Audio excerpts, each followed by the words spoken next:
I pledge allegiance to the flag of the United States of America and to the republic for which it stands, one nation, under God, indivisible, with liberty and justice for all. Thank you. As is the custom, the first order of business is the public comments. He's already standing up. Hello. Didn't sit there. Yes, sir. Mr. Chairman, Yes. I would like to bring to the board's attention front page article in the Metro West News as relates to double utility poles. It seems that I've been thinking about this for some 20-odd years, and instead of the problem getting better, it seems to get worse. The utilities buy each other out and get bigger and bigger and exert a lot of political influence. And about the only thing they seem to care about is the bottom line. A year ago, I had an incident with what was N-Star then, which is now Eversource. Instead of their wires, kind of damaged the corner of my building, and they replaced the pole on the other side of the street. They took the street light off the pole, which is town property as I understand it, because of the street lights these days. And they switched all their wires to the new pole, and all the other wires that they charge all the other people that are below the wires where they get rent for the attachment to the poles are still there. Now it's a year. This picture here in the Metro West News, I don't know whether you folks have seen it or not, but that is a very extreme case. And our local representative, Kate Holden, has worked diligently to try to get something done about it. She did have several meetings a couple of 3 years ago, and the utility company signed a letter of agreement or something of that nature. But I got a copy of it, and I couldn't find it tonight to bring it up here. And as I read the agreement, it definitely favored the utility companies. Everything was, you know, no matter what any part of government did, they just thumbed their nose at us. And I would hope that since these other towns are getting into this, and I know Kate's been doing it, I would hope that you would give her all the encouragement and stuff to pursue it, because this double pole thing it's not only unsightly, it's dangerous, and the utilities won't admit to it, and they always claim that, well, you know, we can't touch somebody else's wires. My opinion is that they ought to change the law that says if the electric utility replaces a pole, they're allowed to move all those other wires over onto the new pole, regardless whether it's cable, television, telephone, or whatever. Thank you, Mr. Chairman. You're welcome. Thank you. I will reach out to Kate myself and ask her where we're at. Mr. Chair, just to add to that point, the Mass Municipal Association legislative folks are working with the legislature as well on that issue, and have been for about a year now. So it's definitely a statewide issue and concern. Okay. Mr. Chairman, could I have one other statement by that, please? Of course you may. We have in the area a couple of 3 town-owned utilities, one in Littleton, one in Concord, one in Hudson. And they, for some reason, don't seem to have a problem when they replace the pole. Recently, I saw some work done in the town of Concord where they replaced the poles, and the town of Concord literally moved all of the attachments to the new pole.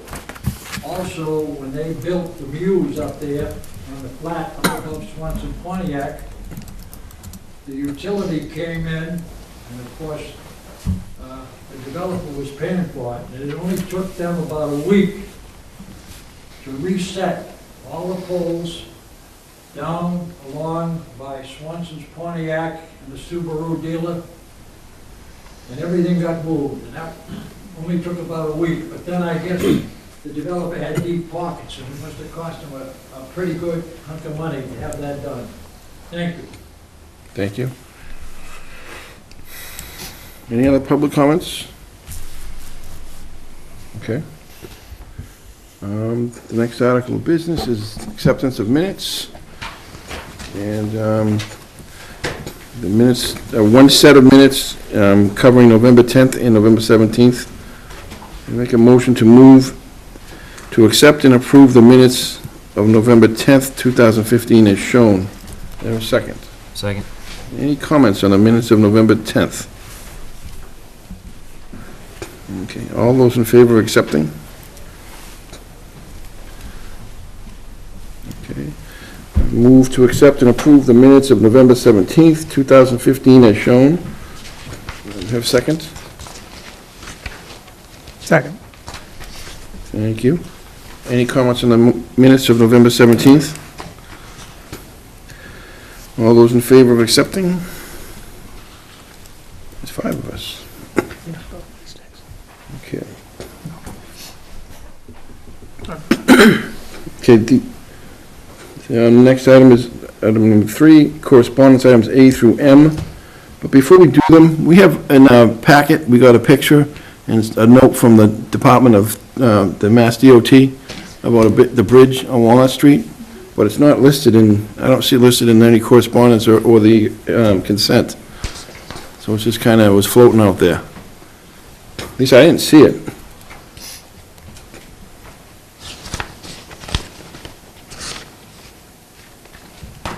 I apologize, I thought I had it on here. It's okay, we can just put it on next week's, or the next one, but I just didn't see it, so. Or do we add it as item N? Or we just add it next time? Your call. We'll just add it next time, it'll be Okay. more official, I guess. So anyway, well, I guess that'll come up next time, we'll get to that. So, a motion to accept and approve the list of correspondences as shown, A through M. A second? Second. Okay, any other comments on the correspondence items? Okay, with no comments, all those in favor of accepting the correspondence A through M? 5 of us.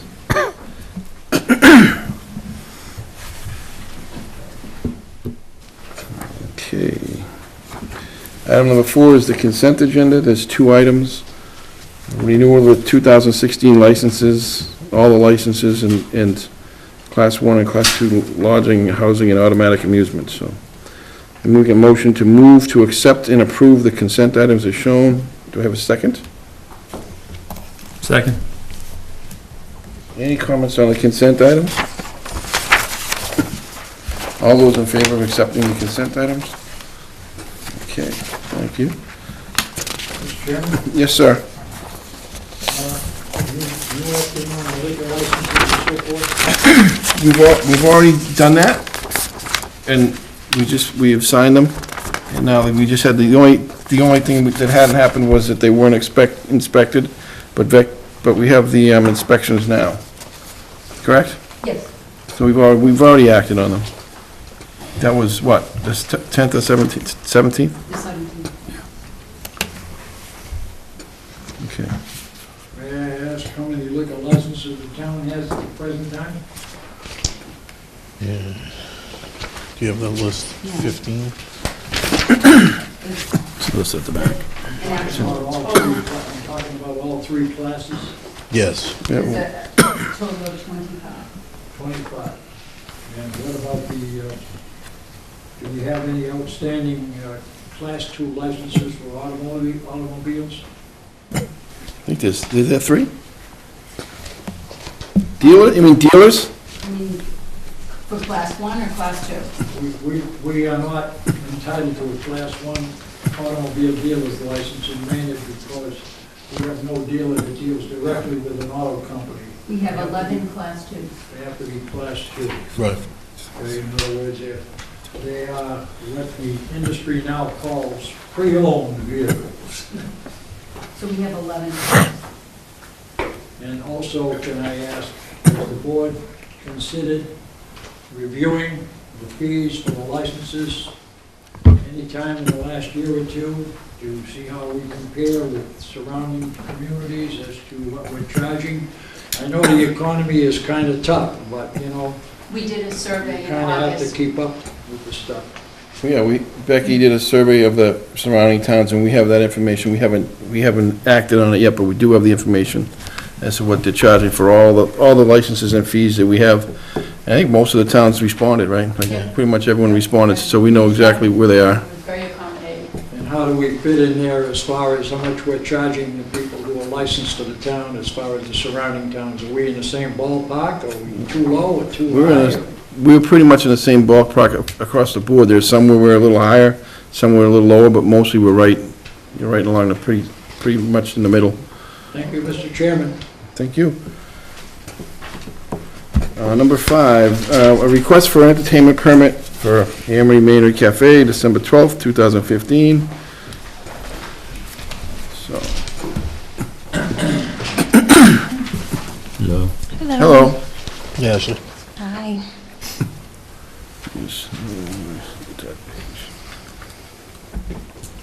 So, Mr. Chair, Ashley Hanson, Director of Operations for Whole House Group, is here for this evening from the previously approved special permit for the Jingle All the Way Road Race, and this is the follow-up request for the entertainment license for the day. Okay. All right, so, want to describe for us the entertainment of the day? Sure, besides Greg running. Aside from a bunch of people running that shouldn't be, but go Yes. ahead. We're looking to hire a gentleman who actually performs for us at 29 Sudbury out on our patio. And it's Chris Ross and his band. It's pretty much like an acoustic performance. And there'll be probably 3 or 4 people in the band. And it's from 11 until 2. Is the band outside or inside? They'll be inside Okay. in the cafe space. Okay. Be directly within the cafe space, not the... The seating area Yeah, that's okay. right outside, Right. yeah. So this just goes along with the previously approved one-day license, et cetera, Correct. for the race. Okay, so does anybody else have any questions in regards to the one-day? Quick comment. I have no questions because I think they were all answered at the last hearing. When you guys open up and you start to have your entertainment at the brew pub, I'm sure you're probably aware, there are a boatload of really talented Maynard residents that have bands and solo artists as well, and I hope that somebody reaches out to them because that attracts a lot of people. We haven't done any reaching out yet, we will, but I've had many contact me already looking right, for good. gigs, so Okay. we're definitely open to that. Yep. Okay, anybody else have any questions? All right. So, that's the discussion. And I make a motion to move to accept and approve the request for a one-day entertainment permit at Amory Maynard Cafe, 7 Clocktower Place, Millen, Maine, after event for the road race on Saturday, December 12th, 2015. A second. Second. 2 seconds, okay. Give it to the first. Any further comments before we vote? All those in favor of approving this request? Thank you, good luck. Thanks, Thank Ashley. you. Have fun. Thanks. Are you running? No. I don't blame you, I wouldn't run that far either. The food is ready. Okay. That's important too. I'm walking. Thank you. You walking it? The latest report is it's going to be the largest to date based on what they already have pre-registered, so it should be a big turnout.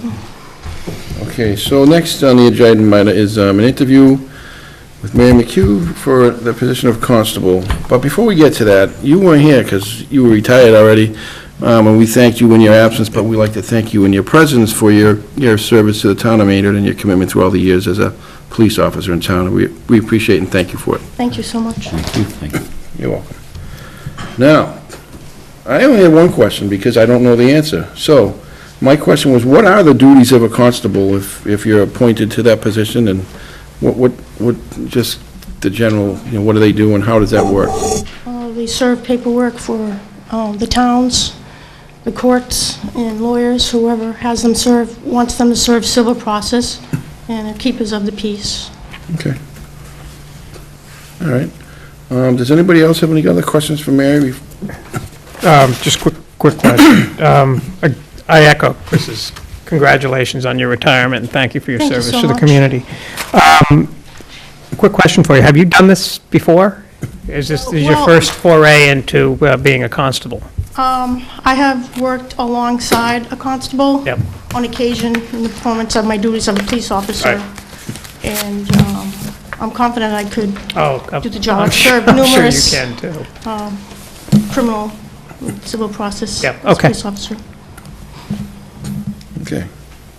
Anybody else, any questions? Can you remind me again, are we allowed to have more than one constable? I feel like we, okay, because I feel like we just did this with somebody. Okay. Okay. Okay, any other questions, comments, concerns? None? Question. Okay. If we include Mary, how many constables were we up to? The, 3? yeah, with Mary, it would really there's one active constable that we. We just appointed We one. recently appointed one. It is 3 active, I think that's it, right? Yeah. So Yeah, I'm the sorry, other one, the prior one actually stepped down, and Larry Hartnett was at one point. And so with the appointment of Mary, we'd have 3 active Okay. constables. Okay.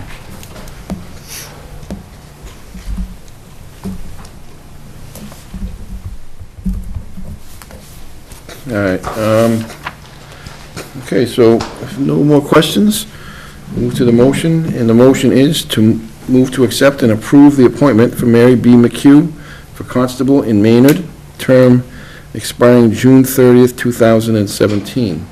Do we have a second? Second. Any further comments? Okay, all those in favor of the appointment?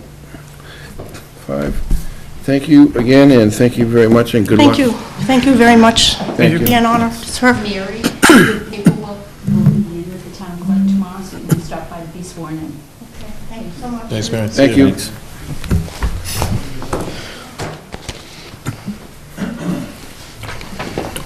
All right.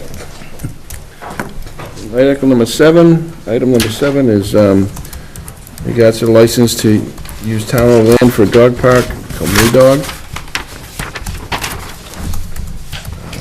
So, Mr. Chair, Adam Kahn is the current president of Maynard, the Maynard Dog Owners Group, and I see a few other familiar faces with regards to the license renewal. A couple things I want to point out for discussion purposes. There's a proposed updated lease agreement for 2016, and there's a addendum to the current lease agreement, which is due to expire December 31st of 2015.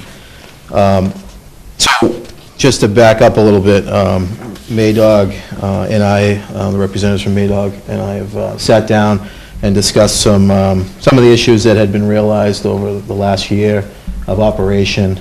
Throughout the year, we've taken care of a few operational issues that regards to some ponding, puddling issues, some more along the lines of the use, again, kind of given their first full year of activity, things came up along the way. One of the other things that came up most recently is a request to continue to stay open beyond the time frame which was originally in there to close down, and leave it at the discretion of Maydog, given the weather conditions that render it essentially unsafe for use of the dog park. We discussed it, went back and forth. Certainly, I would recommend that change. I think we have both sides have a good understanding of the use of the park and the maintenance requirements and the need. This was originally put in because of my concern, the town's concern of being required to actually maintain it in a safe manner, in the sense of snow removal, et cetera. Rendering it another priority for, say, the Public Works to maintain and get in there when we're worried about getting town streets and sidewalks opened up. So I think what's being proposed that you have in the red line version, and actually the language that's being proposed in the addendum for the 2015 addendum, for which would really just be for the rest of this month, is incorporated into the 2016 year-long lease agreement. And again, that's for bring their dogs off leash recreation and socialization with other dogs except when weather conditions render such use unsafe, and for other uses incidental thereto, including improvement, repairs, and maintenance of the premises for such intended use, installation and posting of signs, benches, a kiosk, a shade structure, and waste pickup stations, which are hereby approved by the licensor. Such incidental uses may be made by the licensee during any time of the term of the license, and then we added in this last section. Unsafe weather conditions include the presence of substantial ice or over 3 inches of snow on the premises. Licensee is responsible for closing the park to users in response to weather conditions. Seems like a fair protection on both the town side and as far as their capability in response with managing the park. Another thing to note, they actually, Maynard provided a three-page survey that they received several comments back via their Facebook page, all very much positive with regards to keeping the park open when able in winter months. And certainly there's definitely support for users of the park to do so. So that's what's before you this evening.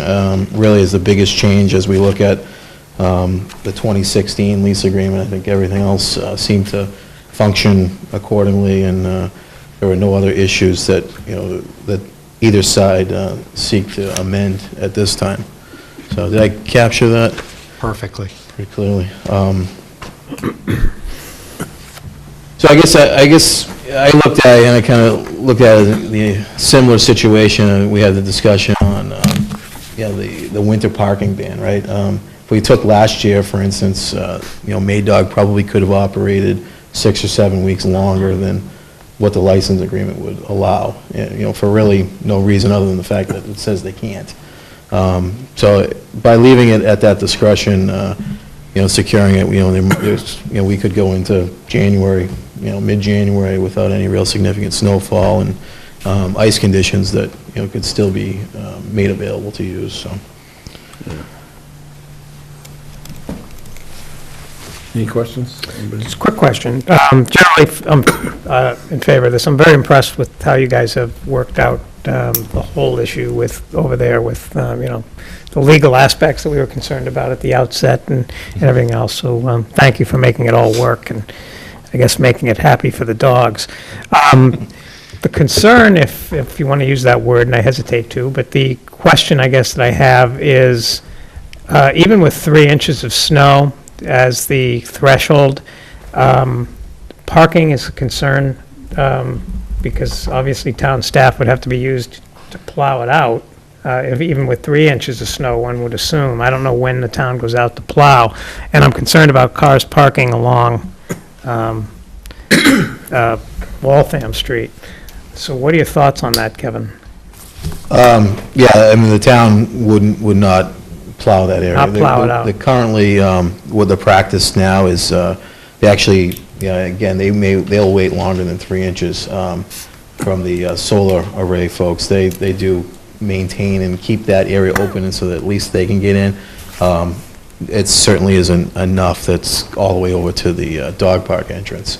So I think that would kind of be the limit, that's that 3 inch sort of and done, where it's still passable, the gate's still operational, you can still effectively park on, and we're trying to come up with some mechanism of a gauge of, when would be that trigger point.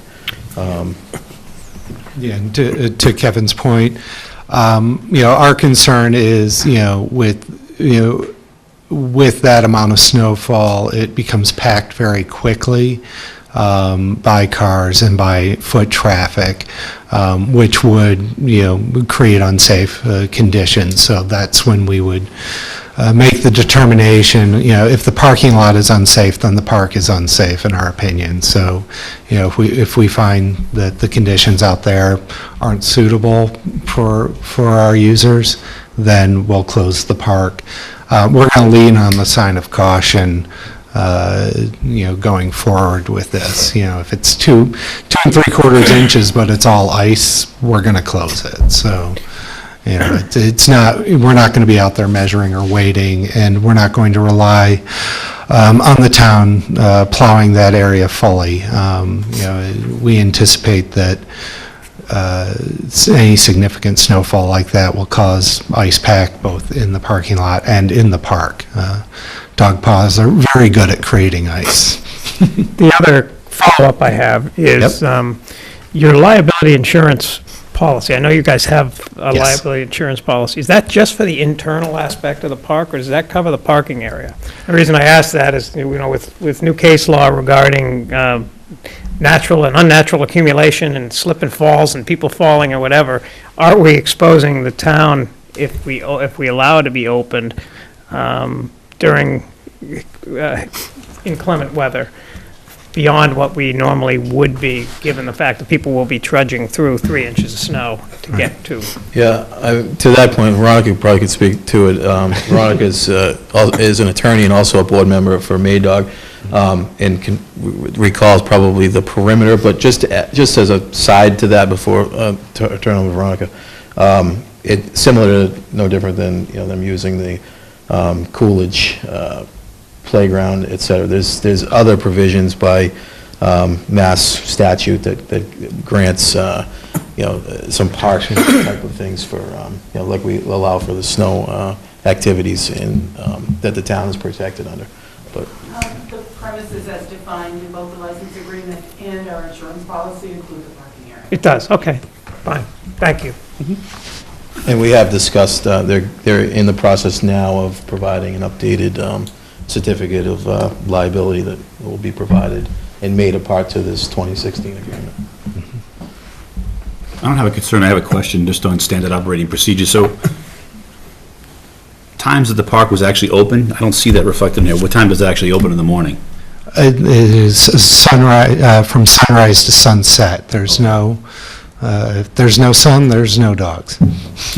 And as far as Maydog being responsible for, the closure of it during, do you actually go down there and actually inspect it, or? Last year, we, on December 2nd, we physically locked the park, both entrance gates, and that's what we would do during closure periods.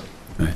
And last question, actually, just, again, no concerns, I'm just trying to figure out, so is it Maynard only folks that actually can use the park? Or? No, this is open to any dog that is licensed in the town in which they reside. Okay. And do you, in your estimation, do we have a lot of people from out of town, Sudbury people? I know it's right there in the line, so. We have a lot of people who come from other towns, such as Sudbury and Stowe. We have people who come in from Lunenburg. As far as Lunenburg, one of the remarkable things about the park is we are the only fenced-in, off-leash recreation area within a 45-minute drive from Maynard. So we're sort of becoming a hub for safe dog play. Yeah, I think the closest park is Franklin, Mass. Franklin, correct. Right. No further questions, thank you for clarifying. Who monitors the whether or not dogs have a license and all that? Is there someone there daily to monitor that? No. Do we open it and close it and lock it every evening and every morning unlock it? No. So it's actually open whenever anyone wants to go in there? There's the sign outside posted that using the park at any time in which it is closed is considered trespassing. Okay. And so in the winter, when we close it because of ice and snow, I mean, do we lock it then? Last year, we locked the park from December 2nd until we opened during the first week of April. If we anticipate that we'll have an extended shutdown like we would have, mid-January this year till April, we will lock the park during those times. Okay, and then the last question is, in your liability policies and stuff, are there any exemptions or exclusions based, or, that consider the weather? Not that we can recall. Okay. Anyone else have any questions? Yeah, quick question. Or Kevin, somebody, whoever. What's the criteria for reopening after bad weather? So if we get 10 3-inch storms, are you planning to reopen in between each one, or once we get the first heavy snowfall? I think it's going to be one of those, if it thaws out and it disappears to a point where the park is safe to operate again, then we would reopen. For example, last year we did have some snows in December, but those were all gone by the end of December. The first few weeks of January were snow-free. So, we would have closed for those couple weeks in December, then reopened in January, and then closed once the winter began in earnest. Okay. We'll let the weather be the guide, and let safety be the forefront. I'd rather be closed longer and than be unsafe with the dogs. Okay. And you may be able to.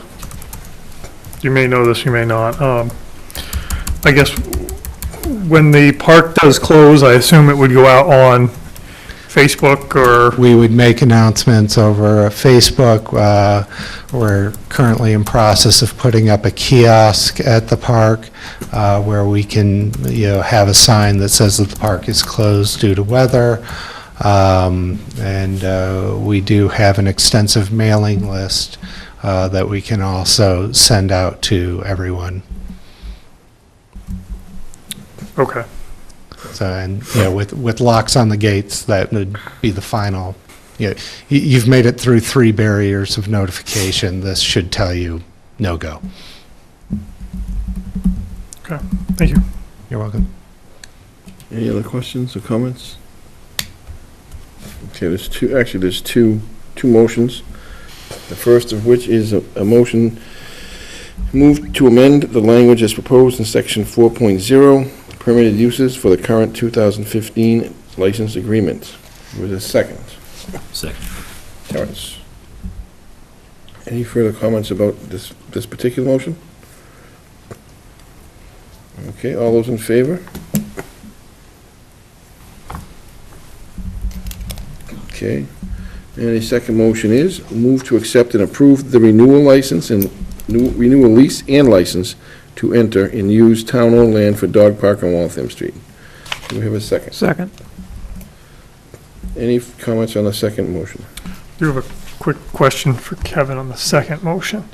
So this is going to be January through December. Yes. Is there any reason why this doesn't lay out with fiscal year? Not that there's a reason it needs to, I'm just curious. Just it's consistent with our licenses. Oh, okay, Yeah. that's fine, that makes sense. Thank you. Okay. Any other questions, comments? Okay. So all those in favor of the second motion? Good to go. We thank the Board of Selectmen for their consideration. Thanks, guys. Thank you. The Board of Selectmen have 2 copies up here to sign, so if somebody can sign. I will sign. There's actually 2, I don't know, the last one had 2 signatures. Did we have 2? This is getting back from them now and do it. I mean, you guys can sign it first. Wait, you did the right one? Save you the trip. Mayor McHugh one? It's only the 2 documents. Thank you. Well, like it says, 2 authorization on the licensees part. Okay. Get it going. Thanks. On to the update, the record management and archive system. Let me get that.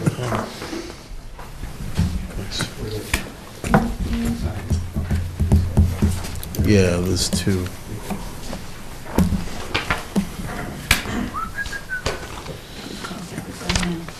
Yeah. Thanks, Zach. So the board has a copy of a very brief presentation that we've done. We just requested the town clerk, who's kind of managed this project, put together a brief slideshow for us that I could present to the board and the public and just give an update on a long overdue process and a project that we're happy about and want to share and kind of provide a little bit of the history and context to it. Specifically, the record management and archive system and the focus on the town hall vault. So the process started in October of 2014, where I made it as an initiative to look at our record management system and come up with a mechanism to sort of streamline and clean up our record management and have a mechanism in place for the keeper of records, being the town clerk and the town clerk's office, to readily be able to access files in the actual official records for the town. In October of 2014, we completed a comprehensive records inventory and analysis of the files in spaces that we had in town. That was the town hall vault, the lower level map and file rooms, as well as some of the larger office filing system, including the DPW and the Office of Municipal Services. Identified all of those files that existed and the space allocation and what was there. We then issued an RFP, a request for proposals, went through that process, the bidding process, and received 5 submittals from vendors. King Information Systems, Inc. of Norwood was selected as the preferred vendor, and the project itself commenced the last week of June 2015 and completed in mid-August. So as you can see, it's a very extensive process getting to the point of actually contracting with a company that specializes in this. King Information has a significant amount of experience in this type of work, has worked with dozens and dozens of municipalities, specifically in Massachusetts, and knew exactly what it was that we were looking to accomplish.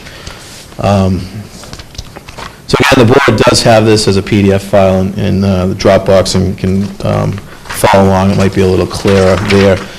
This picture just shows the pre-vault room prior to the launch of the King Record project. Kind of gives you an idea of what that sort of our old mail room, and it's the external pre-room before you actually enter into the vault area. This picture is the same visual, just where shelves were relocated and documents were archived or held for destruction in accordance with the municipal records retention schedule of the Commonwealth. You can see there the taller file cabinets were rearranged against the wall and away from the windows to provide for a more aesthetic view and provide some natural light and not feel like an enclosed vault, if you will. As you saw in the prior photo, you couldn't even make out that there was windows there, so big improvement. This is a photo of the vault after years and years of records being stored with no management and archive system in place. It was an eyesore and increasingly difficult to manage and retrieve records, as you can imagine. Shelves were jammed with records for various town hall departments with little organization. One of the first, just to kind of a little off track, one of the first things they did after taking over as town administrators is we looked at a lot of the security and control that was in place and who actually had access to the vault. A lot of what ended up in here is officially the town clerk controls this room and does now, and that wasn't always the case. Often, there would be departments that wanted to get rid of a tote or a box that had junk that, they had nowhere else to put it. So it ended up in the vault, it ended up on the floor, and one of the first things they did was changed that over, so now the access is controlled by the vault. The town clerk and the assistant town clerk actually allow the access into it, and really at this point, there really isn't any access beyond them that needs to get in there for those purposes, but that was not always the case. This here shows a good picture of the boxes of various sizes that stacked extremely high, making it a risky process to gain access to the documents. Certainly concerns that pose potential employee safety risks with stacking and tripping concerns. One of the biggest concerns I had before we got into this project was an early Meyer, our liability insurance provider, did an assessment at Town Hall probably about the fall of the year prior, and identified a lot of concerns that they had with the stacking and the way boxes were, and at the height they were at, and the different, so as you can clearly see from there, some of those boxes were as much as 80 pounds of documents, and you name it. So it certainly could result in a significant employee hazard or injury. This is what it looks like today. Quite an improvement from the prior slide, as you can see. The archive floor plan is dissected into sections and shelf and box number. Boxes are easily located by an access inventory database, which is managed by the town clerk. If anybody's had an opportunity to see in the town clerk's office, they have the full access to that, able to split those screens and utilize that database frequently, as well as very easily are able to now effectively easily locate a specific document that is being requested, whether it be from another town or for a public information request. This is now converted to a beautifully organized version. You can see the rows nice and clean and all have some sense of reason with clearly labeled sections and section numbers. Again, maneuverability in records at your fingertips, very easily identified, similar to what you might see in a library operation. A destruction schedule will be maintained, allowing for liquidation, thus providing room for new archives and keeping the vault in a well-organized condition. You can see there's some room there, obviously, for some expansion, which we didn't have in the past. And we were kind of bursting at the seams and had no room to expand that. But what that system does is it has incorporated into it the Commonwealth of Massachusetts record retention schedule. So specific documents will get flagged within the system, depending on the type of document. Some documents we have to keep for life, some documents we have to keep for 7 years, depending on what the retention schedule for that particular document, which is dictated by the state. That's tied in with the system, so that'll flag and alert, and then we can go through the system of the scheduling of archiving, of destruction requests, et cetera. So that's a nice feature. If you didn't have that, you'd be managing your own type of spreadsheet or some other mechanism to identify that. This is a table that has been placed in the vault for record viewing. That table in a prior photo was actually in the vault. That wasn't added. The table just visibly, you could not see the table. It was really kind of our own little holding situation. But there was always a table there, just it wasn't accessible and you couldn't tell. So that's been left in there for that purpose, so that now the town clerk's office is in there. They can pull a box down, easily sift and access records, and have a place to do that in. This is a table for record viewing in the pre-vault area as well. Whether it's some of the items that are stored in the pre-vault area. Again, same situation. Town clerk can pull those records out and manage them. Or they may have multiple boxes that they need to pull from the vault, and they can break those down out in the pre-vault area as well.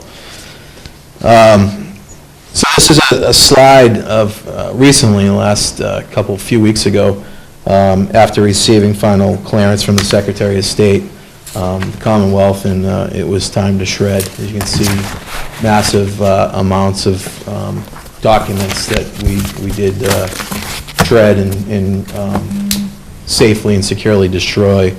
And it just, you can see the Harvey truck there, filled that in, and it's just a significant amount of material documents that were either duplicated. In a lot of cases, we had a significant amount of things where there was not 1 or 2 copies, but there was 7 copies. Copies after copies and all of that. So it's, that was a happy day for us there. You can see all that stuff going out of there. And I'll just leave you with this, just as a kind of quick, where do we go here? Obviously, as I said, the town clerks will continue to maintain the archive system so that we never get back to a place where we were. As you can see, it was months and months of work of contracted labor that do this professionally. So without this project, likely, we would never have the man hours, the knowledge staff to be able to do a project like this in-house. So we're at a point where, okay, we got things operationally where they need to be, and now it's a matter of maintaining. So that's what's happening, and it has happened since August, since the project was finalized, and now we're looking forward to phase 2, which is, that picture there is a picture of the lower basement town hall of the map and plan room. There's a significant amount of maps and plans, mostly from Public Works, Planning Board, and the Building Commissioner. But that's our phase 2 project, and we'll have a similar system in place so that they can be easily identified and accessed, and those that can be destroyed, documents that can be destroyed will be, those that are duplicity in copies will be addressed as well. So, any questions? Yes. Okay, Chris. Go ahead. First question is, are we doing, well, congratulations on the project, 'cause obviously it looks a hell of a lot better, and I think it makes it easier for people clearly to find documents than we had before, so that's wonderful. Are we now saving any documents electronically?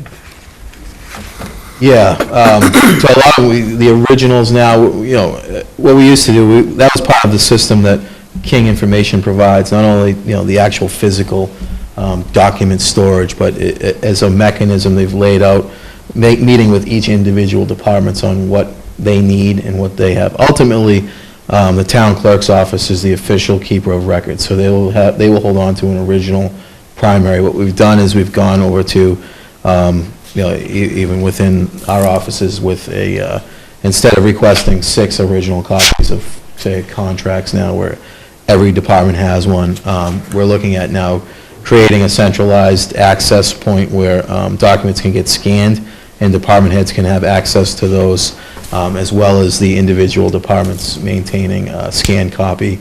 But the town clerk ultimately still will hold the originals and the official copy. So we've cut down on, a significant amount of, multiple originals or multiple copies with several folks. Does it seem that the law is evolving in any way to remove the need to have the original paper copy, or are we always going to have the original paper copy as a requirement? Yeah, it's just, it's the antiquated,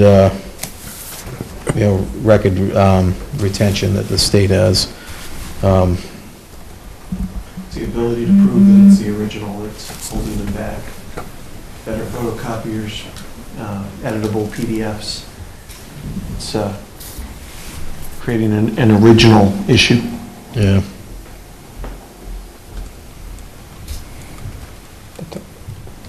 Anyone else have any other questions? I hesitate to ask what the cost was. Yeah, it wasn't bad. It was I think the original, well, so there's a significant amount of shelving. So there's the cost of the labor and work, but also a lot of the shelving was replaced or added specific to account for the most amount of space. Those boxes and shelving are specifically designed to, not have voids in space and create the most successful. I think the actual project completion was 20-something thousand, I think, right? Yeah, it was just under 30. Yeah, with all of the labor and supplies. Did they find that most of our records were appropriate? Yeah, they actually, we anticipate, now, so the picture you saw, the first view of the picture was after my directive to go individually, department by department, and start to, purge what they had. A significant amount of stuff, we'd already gone through several destruction requests prior to this because of multiple copies, and we had two or three shredding days, 3. Becky did, I don't know how many requests, just within within our office. So we had already done a significant amount prior to them even getting there.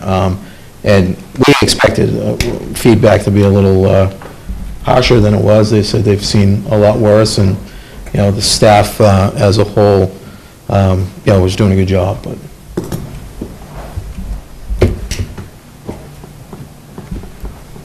As an end user to the area smells 110 times better. Yeah, that was the other thing. A lot of, the boxes. I'm glad of that. The boxes and all that was, So is this particular vault locked, yes, secured? yes. So, and the only people that can gain access or allow access is the clerk and the assistant clerk? Yes, they control And that before, space now. anyone had access? Yeah, I wouldn't say any. It was cases where it was locked or it wasn't locked. What do you mean? Some had the combination, some didn't. The treasurer collector's office had access, so it's kind of, that has not been the case for a couple of years now. But prior to that, which, kind of came to, hey, this is an issue, it needs to be addressed, but it didn't prevent, 3, 4, 5 years before that stuff made its way in there. So it hasn't been an issue for the last couple of years since it was addressed. But now, yeah, that's the process now, that they control what goes in and out of there. So the follow-up on maintaining the state it's in now, the clean state, is all in the town. It's all in the town. I don't imagine King's coming back. No, yeah, no, we right. I mean, They won't be back. Do we have rescheduled, or they suggest scheduling audits to audit the room to make sure that what's happening is supposed to happen, so that you don't become overrun with, expired documents that we no longer need to keep? What is that process? Is there a process? Yeah, we had discussions with them. They will do that. They'll come back and, you can re-engage them to do that type of work. I know specifically, the question came up about, if and when the record retention laws change, how we get that updated in the system. And so they are available to do that type of work. Their software is helping facilitate that, though. Yeah. So every July, the town clerk's going to run a report that tells her which records can be eliminated. And then the way she knows that is how she's putting things into the file. You saw some boxes that didn't look as nice as the others that were underneath that table that Kevin showed us. Those boxes were getting prepared to be properly filed, or things people had dropped off. So we're constantly on top of keeping it the way it is, but the software is helping facilitate that. Okay. They leave us extra boxes. Yeah, we have a overage stock. The worries. Thank God for that. All right, so, I'm sure they charge us for it, David. anybody else have any questions about the records management archive system? It looks nice down there. Yeah, it's a big improvement. It smells good, too. It smells good. All right, It is. so, I guess we're on to downtown parking. Rick's got a question. Oh, you have a question? I'm sorry. I'll turn that I was looking down. Mr. Chairman, get somebody back on me. No, he's here to keep you under control. He's here for crowd control. Go ahead. The only thing that I would like to ask is, we have a town planner, and I suggested to the town planner, because of what has been going on at the Mill property now, Main and Mill, that he can get himself a copy of the original covenant, which should be running with the land, and also any additions to that is over the years, and he, I guess he wasn't too keen on it. I guess he's finding it rather difficult to be able to find those documents, but that's not unusual, okay? But it's my belief, having lived around here for a little while, that when you've gone through the covenants with Maynard Industries, Digital Equipment Corporation, and then Clock Tower Place, that you will find there are things in that covenant that most people who have owned that property after Maynard Industries don't know really what's in that covenant. And I'm not going to go any further than that, because I think that the planning official should be the one that should kind of see if he can find those documents and just check them out to make sure that, you know, we're still where we ought to be. Because this, if I remember rightly, when Clock Tower Place, so-called Rosewood LLC, bought the place, I had a conversation with Mr. Mullen and his buddy Bill, and they didn't actually know what the hell they bought and what restrictions were on it. And the biggest deal at that time was the fact that their property actually went all the way up to the Ben Smith Dam and the canal and the gatehouse and all that other stuff. And eventually they had a hearing with Burke when they were fooling around with the electrical system there with the generators and stuff. And Burke ordered them to put in a weir rather than a gate, which, you know, don't ask me why. It didn't seem to make sense to me then, and it still doesn't now. But I think our town planner needs to avail himself of some of those covenants and stuff, because, you know, there are things, quite frankly, that I don't want to mention at the meeting, that I have mentioned numerous times, that the property has been used for various and sundry activities and stuff that are not allowed in the covenant. So I think you know, I think the town planner should hopefully find those covenants and review them, just to make sure that these guys are getting the break and all that stuff. Thank you, Mr. Chairman. Okay, thank you. Parking? What is that? Yeah. We have a presentation for parking? We do. Okay. So, as you know, the, excuse me, the board asked myself and two members of the board to work out some parking details for using parking downtown. And I met with both Tim Egan and Terrence Donovan on 2 occasions, and we've come up with these recommendations. In your Dropbox, you have I believe it's a 9 or 10-page document that we will not be reviewing tonight, but it's a lot of detail that informed the PowerPoint that we will see tonight. So these are parking recommendations from the 3 of us.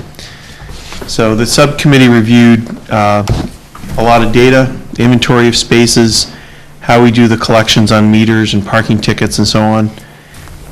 We've talked quite a bit about the history of parking in the town and what we anticipate coming in the future, and what is happening in the parking industry. So that has to do with, you know, more modern parking meters, that sort of thing. Oh, I'm sorry. That's what I just told you. Thank you, Becky.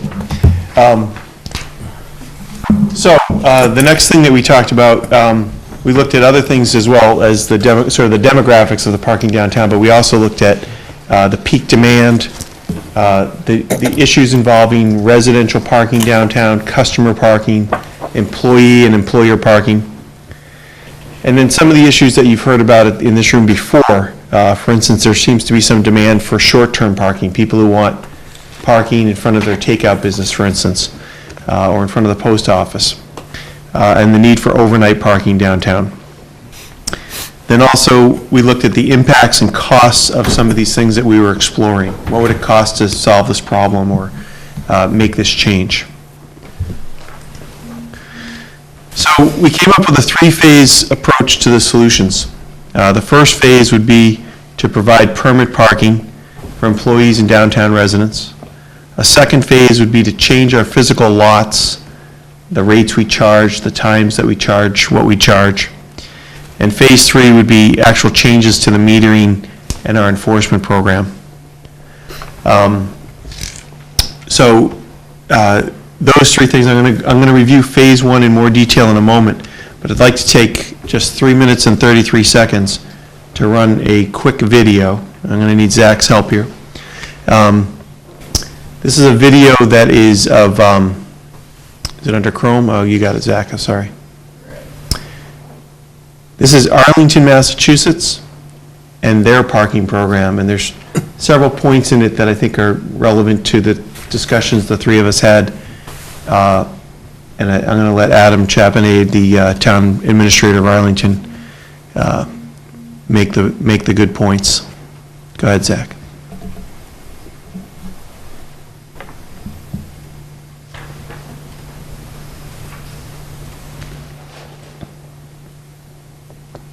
The audio is going to kick in any second now.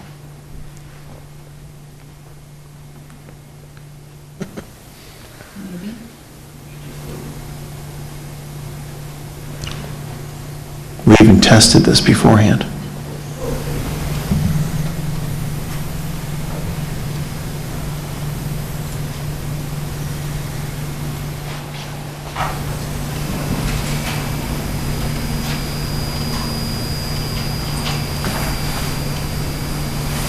Also come out by St. Agnes Church in a gravel lot along the bypass in the town center. Town manager Adam Chadwin tells APN users will find the high-tech kiosks much easier to use than the ones before. We have 2 kiosks in this lot that we're in right now, the railroad lot. We have 3 kiosks in the Russell Common lot, and that's actually an additional 1 from what had been there prior. There had only been 2 there, now there's 3 to make it more easy to use for people parking there. We'll be putting individual parking meters on the street within the next 6 months or so. The kiosks that had been in the parking lots were outdated, they weren't working very well, they were causing a lot of frustrations for people who are coming to park to use this part of the center or, the center behind the Russell Common lot or in front of the Russell Common lot. But more globally, we, in the last year, put together a parking management study for Arlington Center, and that's going to involve putting meters on the street and having these meters in the lots. So both the need to just replace them in general and the need to have new, higher functioning meters to be part of the larger plan is why we're putting these new, or have put in these new kiosks. So what will be the cost for parking for the residents right now in these 2 lots? So in these lots, it will be 50 cents an hour for as many hours as you need to park. And the metering will start at 8 a.m. and end at 8 p.m. Monday through Saturday, with no charging on Sunday. In the past, it had been 8 a.m. to 6 p.m., 50 cents an hour, but you were limited to parking for 3 hours. So the big change is really that you're able to now park for an unlimited amount of hours. You just have to pay for those hours. What would you expect to see the effects for those new changes to the town? So what we're really hoping to accomplish overall is, once we have the meters on the street, we see street parking as premium parking. You're right in front of the business that you need to go to or close to the business, whereas the lot parking is sub-premium parking or could even be longer-term parking. So the overall goal is to price parking on the street at $1 an hour to incentivize people to park in the lots if they're going to be there for a longer amount of time, so that we have more availability and turnover at the spots on the street, which would be beneficial to business. In terms of generating revenues from the new kiosks, the town manager says they will be used to reinvest the Arlington Center Business District. Right now, we've been collecting from the meters that were here before, and that is used as just a general revenue to support the operation of government. So as we go forward, we want to make sure that we maintain that level of revenue to support the already existing operating budgets in the town. But we also want to have money that we can set aside for making improvements to the area in what's called a parking benefit district. So the big new feature of these kiosks compared to the old kiosks is that they will accept credit card payment. The prior kiosks would only accept coin and cash. The prior meters had all been connected to a power source. These 5 new meters are all completely solar powered. So they're completely independent, and you can actually see the solar panel on the top of the unit. We re-engineered where each of these kiosks is located. We hope to make it easier and safer for people to access them. In some areas, the prior kiosks were in the travel lane where cars would be coming and going, and that wasn't the best location. To know more information about this new kiosk, please check out the website of Town of Arlington. For Arlington Public News, I'm Koala Shit.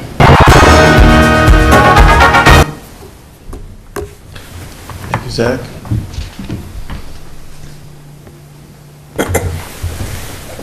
F5 that for me.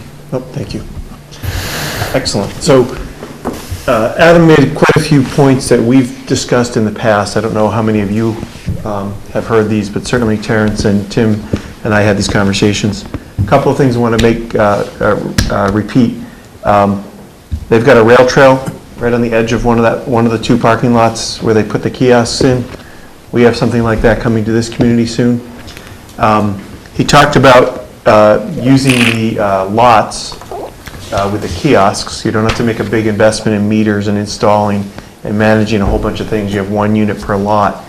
And also that they would charge less for those lots by making it the long-term lot, and you could charge less for it to incentivize people to park there. Making the premium spaces that she talked about being on the street, again, similar to the conversations we've had in the past, perhaps more expensive. It doesn't really matter what you're charging, but the difference between the two is the key, to say that those are the higher turnover ones, the ones you want people, they're going to pay a little premium, but they're going to get a more convenient location.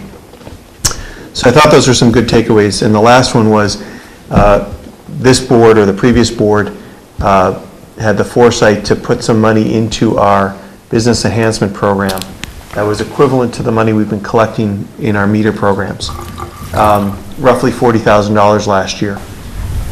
You heard Adam talk about that in Arlington as well. They have a different name for it. We call it the BEEP, the Business Enhancement Environment Program. They call it the Parking District or something. But they were taking that revenue and putting it into a revitalization program similar to what Maynard did. So I think that those are all good takeaways that we thought of at first. But that other towns are doing these types of things and managing their parking in a way that makes it more effective overall. So get on with the show here. The next slide, I'm going to talk a little bit more about the phase 1 permit parking. So I told you the 3 phases. The first one's the most important, instituting a permit program to allow folks to park downtown at a lower cost and to avoid the meters so that the customers can get at those meters. There's about 850 spaces downtown, 600 of them the town controls. The detail of this is in that document. I told you was multiple pages that I wasn't going to review in too much detail tonight. But the 3 of us thought that capping the number of permits around 100 would make the most sense. And this, I don't think we'd actually sell that many permits, but we were suggesting a cap of about 100. The cost to implement this would be modest, probably less than $1,000. We would need to buy some new signage for our lots, and we would need to invest in the stickers for the cars or the decals or whatever program we decided to use for the permits. It would be a few $100s. What we are recommending we charge is $20 per month per space. And we already know that there's going to be about between 50 and 60 permits issued based on the residential use of current municipal lots. So we know we're going to have a positive revenue stream from this, just from the fact that right now those people are getting free parking. And our preference is to charge landlords and employers as opposed to individuals. Oh, I didn't show you that slide yet? I'm sorry, guys. I've got this in front of me, and I'm forgetting to fast forward it up on the screen. So we capped it. We gave you the cost here of about $1,000 total. Permits at $20 each, and a preference to charge our landlords and employers. Phase 2 is to look at, these decisions aren't all for you. The phase 1 we'd like to make some decisions on tonight. The phase 2 and 3 I think need a little more vetting, but we'd like to explore further things like the short-term options for takeout establishments. One way that this is done in some communities is that the parking meters are free for the first 10 minutes. So then you don't even have to have like, oh, here's the 15-minute parking location. They're all 15-minute parking for the first 10 minutes. And then charge more in high-demand areas. We already talked about that briefly. Also, we want to analyze the restriping gains. There's some benefit, particularly in the lots, if we restriped narrower spaces, that we could add a certain percentage. We'd have to do the analysis. I wouldn't even want to venture a guess at what we could add, but there would probably be some gains across our lots. The streets, we know we could add more because we have maximum size spaces that are striped on our streets. However, you have to account for fire hydrants and alleys and driveways and so on. So you can't just measure the length of the street and divide by a certain distance and say that's how many spaces you'll get. But we believe we can net out with some additional spaces if we do the analysis work on the town. And then identify additional lots. This came from Selectman Donovan about a month ago. He mentioned using like art space or the golf course parking, and then perhaps shuttling people in. This would be most effective during special events like Maynard Fest. Phase 3, again, this is going to take a little bit more time to understand all the different nuances and costs, but if we add more enforcement, we will maximize the available parking.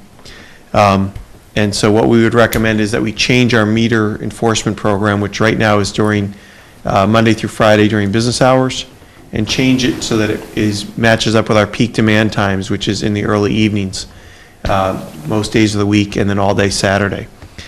Again, that needs a little bit more vetting, but that would be the recommendation to enforce during peak times instead of, during the business day is not a peak usage time right now downtown. That could change, but right now it's not peak. And then install meters that can change the rates based on demand. So this would be that, the digital reader meter tells you that it's $1 an hour. And then at nighttime, when we have peak demand, maybe it's $2 an hour. And the meters update automatically based on that. We would just program that in. And then also we could coordinate with private lot owners. Perhaps someone downtown wants to have a parking lot as a business. Right now, it's not allowed in our bylaws, but there's no reason why we couldn't change that if that was the direction the town wanted to go in. But we can manage our parking by looking at some of these recommendations and implementing them. Phase 1, about $1,000 a year, and we'll definitely have offset costs for that with the permits being sold. Phase 2, a lot of details, a lot of one-time costs, but also would come with added revenue that should provide an offset. And Phase 3, the cost would be at least $30,000 to add a different meter enforcement program than we have today. But our existing revenue covers a lot of those costs. So it's kind of a trade-off. We're changing the way we do it, but we already have positive revenue on the meters. I'd like to open the floor for questions and then ask you to consider Phase 1 to be implemented immediately.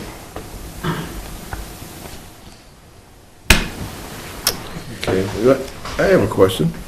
Where are we with the police department and the buy-in to this, to any of this? Like, because the revenue and such really doesn't exist unless there's enforcement by the police. So, I mean, are they, at some point, do you guys, you and Selectmen Egan and Donovan invite the police chief or someone designated from the police department into this process so that there's a joint effort insofar as collecting the, both the initial parking fees and then the penalties for either not paying the initial fees or for overextending your welcome, because that seems to be based on some of the numbers in one of the other documents that we're not looking at tonight, that seems to be those numbers are way off, and it's more or less directly attributed to the fact that the parking enforcement officer has been out. So, well, he's been back for several months now, but he was out for most of the summer. There's a few things going on with that. First of all, to answer your questions, we have engaged with the police. I didn't bring him into the meetings with the selectmen, but Kevin Sweet and I have discussed this at length with him. The chief is all on board with enforcement, 24/7 for certain types of parking enforcement. The meter reading, he would prefer to go with a civilian meter reading program. That's going to require negotiation with the unions, though. They have a parking officer built into their contract. So it's not an automatic change out of how we do business right now. But the police will be enforcing our lots if we go with the overnight permit program, and they would ticket cars that are there without the proper permits. And I'll anticipate another question that you haven't asked yet, which is, we've had similar conversations with DPW about how we're going to manage the lots during the winter season, and they're on board with that. So in essence, Mr. Chairman, we have discussed police interaction with us for phase 1, phase 2, and 3. We're offering ideas to start discussing now for longer term approach, but we certainly have not finalized how that would be handled. But phase 1 would not be meter reading, it would be enforcement in designated lots. Yes, sir. Mr. Chairman, thank you. I would like to point out to Andrew that the parking lot that is opposite the Fine Arts Theater was built many years ago with a very substantial donation from the gentleman who owned the People's Theater Company with the provision that it would not be metered, okay? The area down in front of Barbaco's, which is on Naylor Court, which is still a town way, as I understand it, the Chamber of Commerce donated the money to build that parking lot so that it would be unmetered, so that people could park there for an extended period of time and have live parking on the street. Then the state, the Commonwealth, had some kind of classes going in the building across the street that used to house the United Co-op, and they recommended to the students that came to the classes that they park down in that parking lot. Well, poor Bobby Bebico, the Greek, he kind of objected to that because his customers couldn't park there. So we had a former selectman who was a regular patron there who decided that they were going to give Bobby some relief, and I mentioned it the night they talked about it. I told them that they better check some records because I was president of Chamber of Commerce for 2 years. My store was down there, and the deal there was once again that the parking be unmetered so that you could have a person park there for half a day and leave the spaces up on the street for live parking. And they just went ahead and put the meters in, so that I can give you that, that kind of history. Now, from there, I applaud your plan. I think it's got a lot of value with the variable rates and stuff. The only thing that I would take in a very serious condition is the amount that you hope to charge for the various rates, because I always talk about the Emerson Hospital. It's a hell of a facility, but I'll tell you, if you want to park down there, it's like an arm and a leg. You know, their parking rates are really, really wacky when you consider you can go to St. Vincent's or Mass Memorial and park for practically zip. Metro West over in Natick, which used to be, you know, the Framingham Union, it's the same way. They bought up all kinds of structures over there for off-street parking, and there's no charge. So, you know, it might be that you might be, by revising this, you might be killing the goose that kind of lays the golden egg, because if you're going to do this, you've still got to have those storefronts with occupants, otherwise you don't need the damn parking. You know what I mean? I do. Just for information, you know, do as you wish. I think it's great that you're reviewing the thing and everything else, because I mentioned it here one night when the China Ruby came in and said they wanted to have X amount of spaces in front of the restaurant on Nason Street so that they could have pickup, you know? And at that time, I said that it wasn't fair because you had a couple of liquor stores and stuff that were getting kind of a free ride, you know? Thank you, Andrew. Thank you, Mr. Chairman. So some of these things we are anticipating. The changes that we're making or recommending right now are mostly to accommodate the residential demand in the area and to fix the issue of the free use of municipal property. The longer-term strategies, the Phase 2s and Phase 3s, are in anticipation of the demand on parking that will come when the rail trail is completed and with the revitalization of downtown. So we're trying to get ahead of the problem instead of trying to fix it after it's I there. understand, Andrew. I think it's a great thing that you're doing it, but the idea is you don't want to over-regulate. You want to make the stuff available, but when it comes to cost, you kill it. I think we understand that. People say, I'm not going to pay $2 to park here, you know? You're not the only one concerned about that, trust us. I mean, again, it's why it's just Phase 2 and Phase something that 3. should be considered, Absolutely, okay? absolutely. One of the charts in the multiple-page document I mentioned showed different rates times the number of spaces and permits we might sell in those lots. Just as a guide, to sort of say, if this happened, this would be the type of revenue generated. Not trying to suggest that, oh, there's going to be plenty of money on the table if we do this. It was mostly there just to show as a reference. If I may, I got a couple of questions. Andrew, you mentioned that there were 800 spaces that had been, I guess, tabulated or calculated at some point. 600 of them of town-owned or town-controlled. The other 200, is that the Quinn lot and the lot over near the old Walgreens? Is that, are those? No, it would be the Quinn lot. It would be the 2224 River Street lot. It might include the Walgreens. I'd have to look at the chart. But it also includes the Mill and Main lot on Main Street. Okay. Kind of across the way here. We took from Town Hall to Summer Street. And so, Nason and, both sides of Main Street was what was tabulated. There's a map in that document, in that big document, that shows all this. My other question is, first off, thank you to the three of you for your efforts. Do you suggest capping the total number of permits at 100? Was that number chosen for any reason specifically, or was that just a number that you decided that was enough? It's a number that we just made up. I should say I made up. That's not accurate. That's not accurate. We tallied the number of residents and the businesses who've already inquired about permits, and then I asked them to throw a buffer on top of that. So we rounded out to 100. Could have been 90, could have been 80.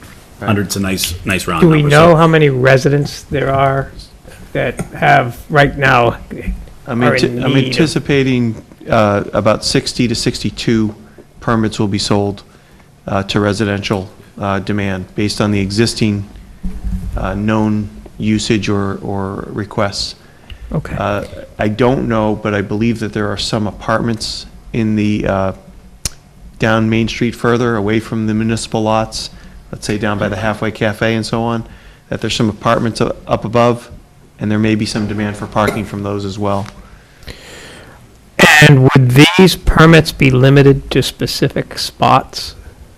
No, the intention would be that the lots may be designated as permit parking only, but it wouldn't be your spot. It wouldn't be reserved. It would just be. Yeah, I meant specific parking areas. Like, for example, could somebody who had a permit park on Main Street all day long with their No, it would be permit? for the permit parking it's- areas. Okay, so there'd be permitted parking lots. So it'd be like the River Street lot that the last board authorized about, Yeah. was one of them. The Railroad Street spaces, which is approximately 30 on there, and then behind the post office as well that the town owns.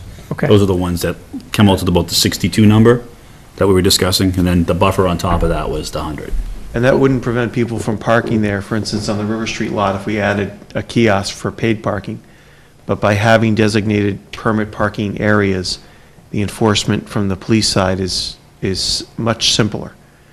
You either have a permit or you don't in that particular lot. And when You mentioned $50 per sign. What types of signs is it? Is this just to designate a permit parking lot? Is that what the sign is for? Yeah, we've bought signs a number of times in the past year, and I believe it's $40 or $50. Might depend on how much lettering you put on it or how much quality is in the sign. But I didn't use that as a quote so much as just an estimate, and I'm not sure exactly how many of those we're going to need. The only reason I bring that up is I'd be concerned about sign pollution. If there's signs all over the place, saying Sure. permit parking, whatever, but, and then lastly, charging the landlords versus, or landlords and employers, but open to individual purchases. Can you speak to that a bit about how that was discussed and determined? Is it a collection issue, or is it some other concern? Sure, there's a number of ways to do this, and we're trying to be respectful to the staffing impact. So in conversations with two of the landlords that have the majority of the permits that would get sold, they would both prefer to pay for the permits, and then whether they charge their tenants or not, that's between them and the tenants. But we could count on getting, say, one big check a year and not have to be chasing money or worrying about bounce checks or whatever, just kind of one and done with it. The flip side of that is you tell the individual people they've got to come up and buy their permit. They're going to have to prove where they live. There's going to have to be sort of a process to do the one-offs. It's not such a large volume that it would be untenable, but if we sell 20 of them to one landlord, it's certainly going to save a lot of paperwork, a lot of effort. By the same token, I think you mean with the employers as well too, right? So instead of selling to individual employees, it would be the establishments themselves, and they would have a number of, sometimes on a rotating basis, depending on shift work, that they could hand out to their employees. So they would be able to buy it. My sense is it probably makes more sense to sell them to landlords and employers for a number of reasons. I'm also concerned about if somebody has an accident with their car, they have to replace it, and then is it a new one, is it a replacement, is it those are all types of logistical things. Those are the little management things. They sell a car, buy a new one. Yeah. A lot of programs around the state that I've looked at use a hang tag. So essentially it's transferable, but there's just one tag per vehicle. So whether it's your vehicle or my vehicle, it's one tag, it's one parking space. Like a handicap placard thing. Sure. Sure, and then Instead of a that sticker. allows it to be transferred from one employee to another or one car to another. Okay. I have two questions. One is, how do we, I would assume, in fairness to the residents, which are not necessarily the landlords, that there would be some mechanism to ensure that they're not paying above the price that we charge per space?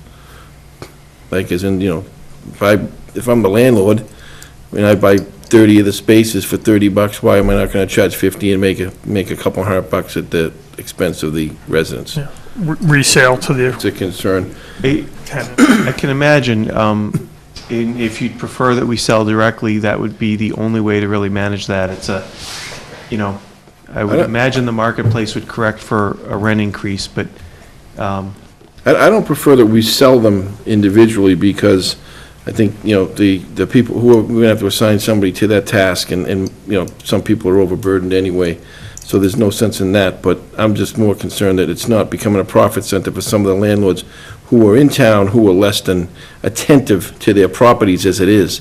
Never mind, when they find an opportunity to make a quick couple $100 on parking tickets at their residents' expense. That's my only concern as far as that goes.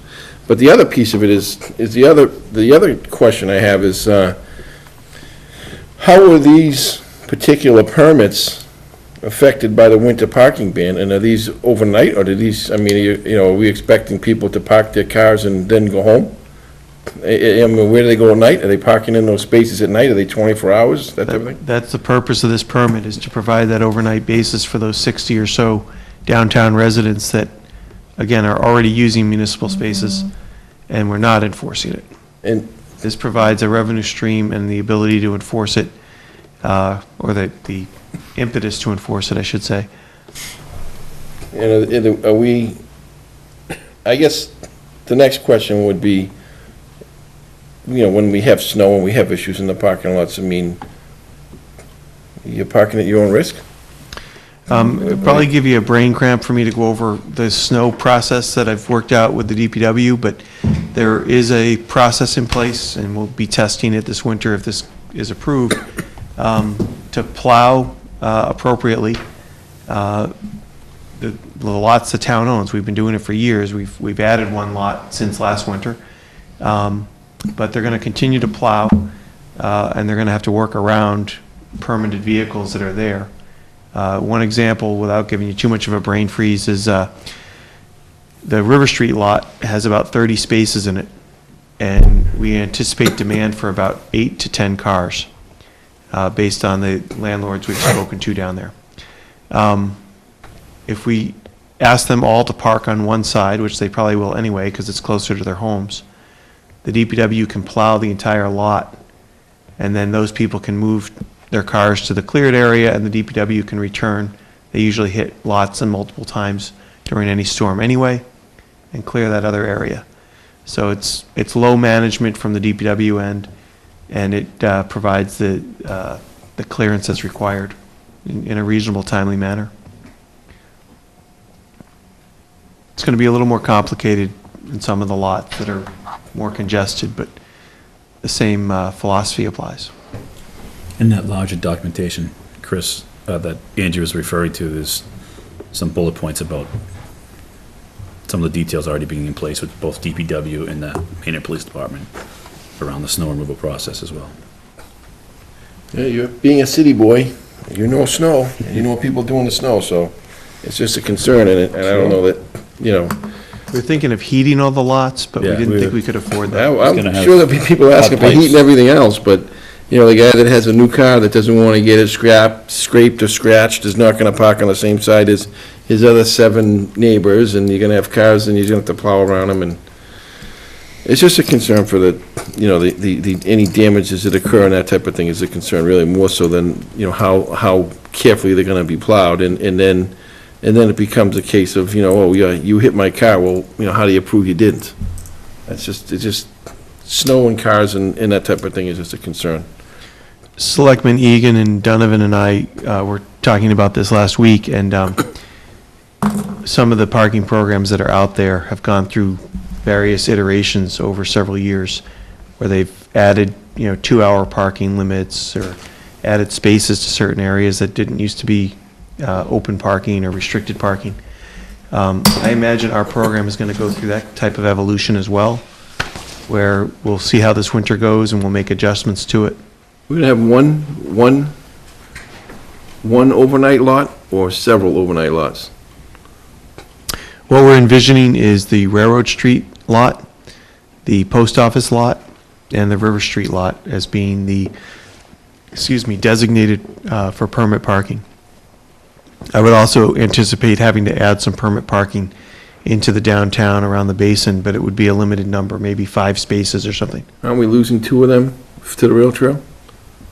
Railroad Street and the post office lot, aren't we losing most of those 2 lots anyway? We are losing about half of the post office lot to the rail trail. None of the Railroad Street spots? I believe we keep 40. They may be reconfigured, but we don't lose them. Yeah, the last 2 are privately owned, I think, too.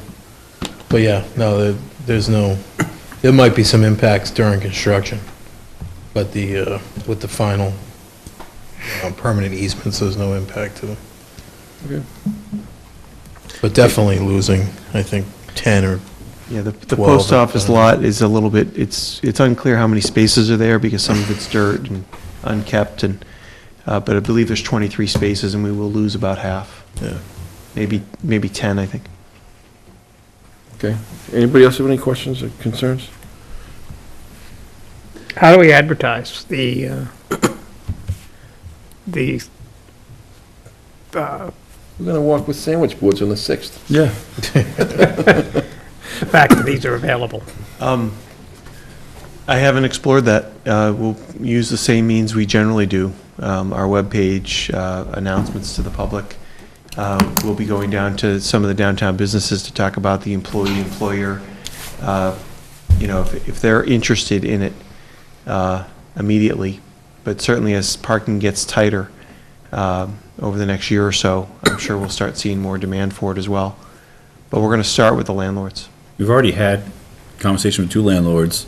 There's also some downtown businesses that Andrew's actually had discussions with David as well. So there's quite a few of them that are well aware that this is something that's being talked about anyways. So I think there's a level of anticipation that something's gonna happen this year with that would solve some of their problems, because there's some fears about the lack of parking in the back of, the other side of Mason Street, right? Especially with the Rails Road coming in, so there's been a lot of questions about it too. Okay. And the several thousand people that are tuned in to Must See TV tonight, Yeah. they all have the information. Thank goodness. Jason, anything? Yeah, a couple of quick ones. I assume, so this was based on the current usage downtown, correct? So obviously, if there's redevelopment, that redevelopment will have to provide parking for said redevelopment, and therefore, 5 or 10 apartments down there now may be coming off of this program at that time. So it's possible. The downtown overlay district allows for, encourages ground floor retail and residential above. And it provides for a lower intensity of parking spaces required than would be required for a similar sized building somewhere else in town. The trade-off is there is municipal parking in the downtown area, and that's sort of, how you do things like that. That's what the overlay district is for. That was created without any anticipation of where the residential impact would park on an overnight basis, because that was implemented with an overnight parking ban in the downtown.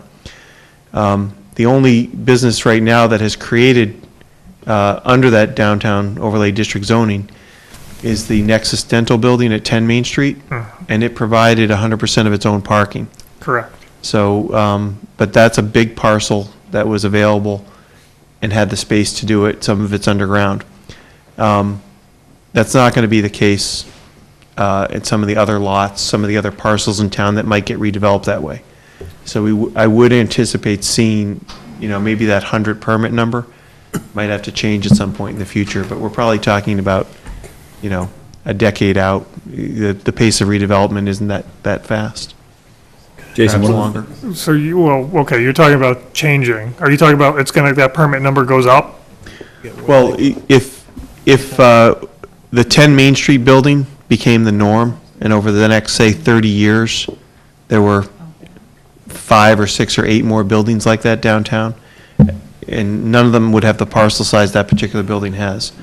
So chances are they would need some of this municipal parking to make it work. And again, that was what the downtown overlay district was intended to do. So we would need to accommodate it in some fashion. Correct, right. That was the purpose of the downtown overlay, which was supposed to develop mixed use, which the building you just referenced is the only building to be built in the last 10 years downtown that actually does what it was supposed to do. Well, to be fair, I don't think the DOD has been there 10 years, but perhaps it's been that long. But we were in a bit of a recession for most of the past 7 or 8 years. So I'm hopeful that we're going to see more of that in the coming years. Well, that's fair, but the 3 other buildings went in, not one of them did what the downtown overlay district was supposed to do. One of them is vacant, and the 10 Main Street building is fully occupied. So that's a good reason to imagine that the downtown overlay district model is one that will work moving forward.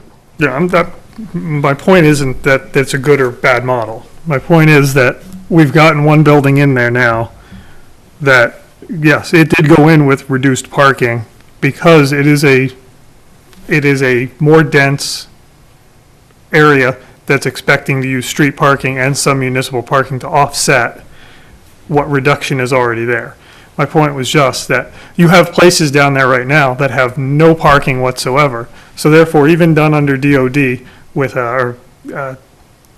reduced parking, with not a full complement of parking, we should still see, presumably, a reduction in the municipal side when these folks go in, put in 4 or 5 units, even at a reduced number, considering they have 0 parking now, was my only point. I think we've already belabored that well beyond what I'd hoped. Thank you for bringing that up. As far as, to Chris's point, I assume when we do this, there would be waivers of liability, waivers of damage when you purchase your, I mean, we obviously we don't protect anybody else's cars in a lot. I would assume that. Right, we'll have some legal language that will probably appear on the permit, but I think it's also going to fall under the stuff that Kevin mentioned earlier involving Maydog, where there's limited liability, park at your own risk type stuff built into state law already. And just one quick comment, as far as window tags and things like that, I'm not admitting to anything, but I'm pretty sure that in high school, when you got your little tag to park in the high school lot as a senior, the first thing that was done was experimentation with a photocopier to make sure you had a couple of those little tags. So I sure will pick something that's. And now they call them Selectmen. I am shocked to hear such a thing from a selectman. I made no admission. Just okay. See things that happen. No different than All right, the, so no does different than the anyone trash else have any stickers. questions? We'll make sure they have holograms built into them. Trash stickers, we had the same So- issue. Yeah. We got die cut. Yeah, the question is, there is no motion on the agenda report, so what is the motion that you'd like made? So there's a recommendation that we charge $20 per month per space to implement this program. You may choose a different number, but that was partly why we didn't create a formal motion. We're Okay. looking to implement this program beginning in January 2016 at that rate, and using that 100 cap unless you want to change that as well. I mean, Comes out to $1 a day for a Like- 5-day business yeah, week. so does the motion need to include the price? Does it need to include the pricing in the motion? Because if it doesn't need to include the pricing will really be a product of what the three of you, Chief DuBois and whoever else is involved, determines the price to be. We've already determined that, though. That's the recommendation that will come to the rest of the board. Well, okay, because you just said I don't- $20 might be the right number, so No, what is the number? Well, he surveyed us. I mean, We thought, we came up with 20, but the board as a whole has to decide 20 is the right number. I think that's what he's saying. Yeah, and I don't Well, know that that's the the question I'm $20 asking. needs to be in the motion, but we That's wouldn't the want to que- implement a number that you didn't Well, that's the agree with. question I'm asking, is is that the right number? And, so if, So if you pay for parking downtown today at the meters for an 8-hour workday, you're going to pay $2 a day. So this would be half that price, roughly $1 a day if you're working, say, 5 days a week, $20 a month. So that's part of the calculus that we talked about in coming up with that number. It's not particularly scientific in the sense of what are all of our costs, what are all of our expenses, and then is there a revenue offset? We didn't attack it from that direction because there's too many unknowns. so are we going to suggest that that price is the same for overnight customers? That's correct. This is a permit that allows you to park downtown 24/7 in a designated area at $20 a month. This is So why you got there's a a pretty- phase that's a pretty 2 good- and a that's a phase pretty 3 good to this deal. program. That's a pretty good deal if you're paying, I mean, that's less than $1 a day Yeah, that's what we were saying. for 24-hour parking and snow plowing. It's sort of a pilot program in itself, though, right now, to see does it meet the requirements of the residents and the businesses? I'll buy a sticker and walk down there instead of parking at my house so I don't have to shovel. That's a pretty good deal for $20. You'll get some exercise out of it, too. That'll be good. I can use the exercise, Walking but, through the snow. but I mean, it's 20, less than $1 a day for a lit. If you'd a like lit to charge the town space. hardworking people of this community more, Chairman, I'm all for it. There's never been a tax I didn't like, but It's, I think this is a fair and reasonable number for the citizens of the community. This is only for the year of 2016, right? So it's open to determination for the board next year. There was a higher number on that, and we came down to $20 based on interaction between a couple of selectmen and the ATA. But again, you are the three gentlemen, In many ways, it's similar to, and I'm just trying to think back on history and how we went about devising the trash stickers and the cost to subsidize the trash stickers. There was a motion made for the trash stickers, from what I recall, to charge X number of dollars for trash stickers. In many ways, it's very similar. But I don't know if it goes on to the list of fees and, the whole thing that we got a couple weeks back that Becky put together for us, as far as for an annual review or whatever. But, so probably it's in our best interest to set a fee so that it's set by this board, the policymaking board, and if we have to adjust it as time goes on, we adjust it as time goes on.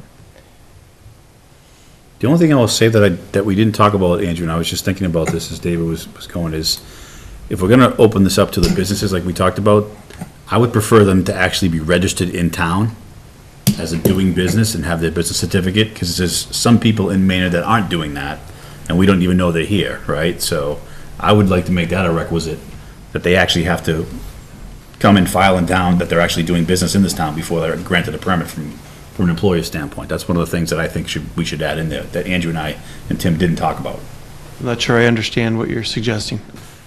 If we're opening it up to employers in this town to get a permit, they should have on file a certificate at the town hall that they're a business in this town. And there's some businesses in this town that do not have a certificate on file, that we don't know about. Agreed. So that's what I'm saying. Okay, I got you. And these permits also, whether it's for residential or employer, would be restricted to properties inside the downtown overlay district. We're not looking to provide permit parking for people that live on Patty Lane, for instance, but would prefer to get their snow plowing done. It's providing a service based on supply and demand in a specific portion of the community.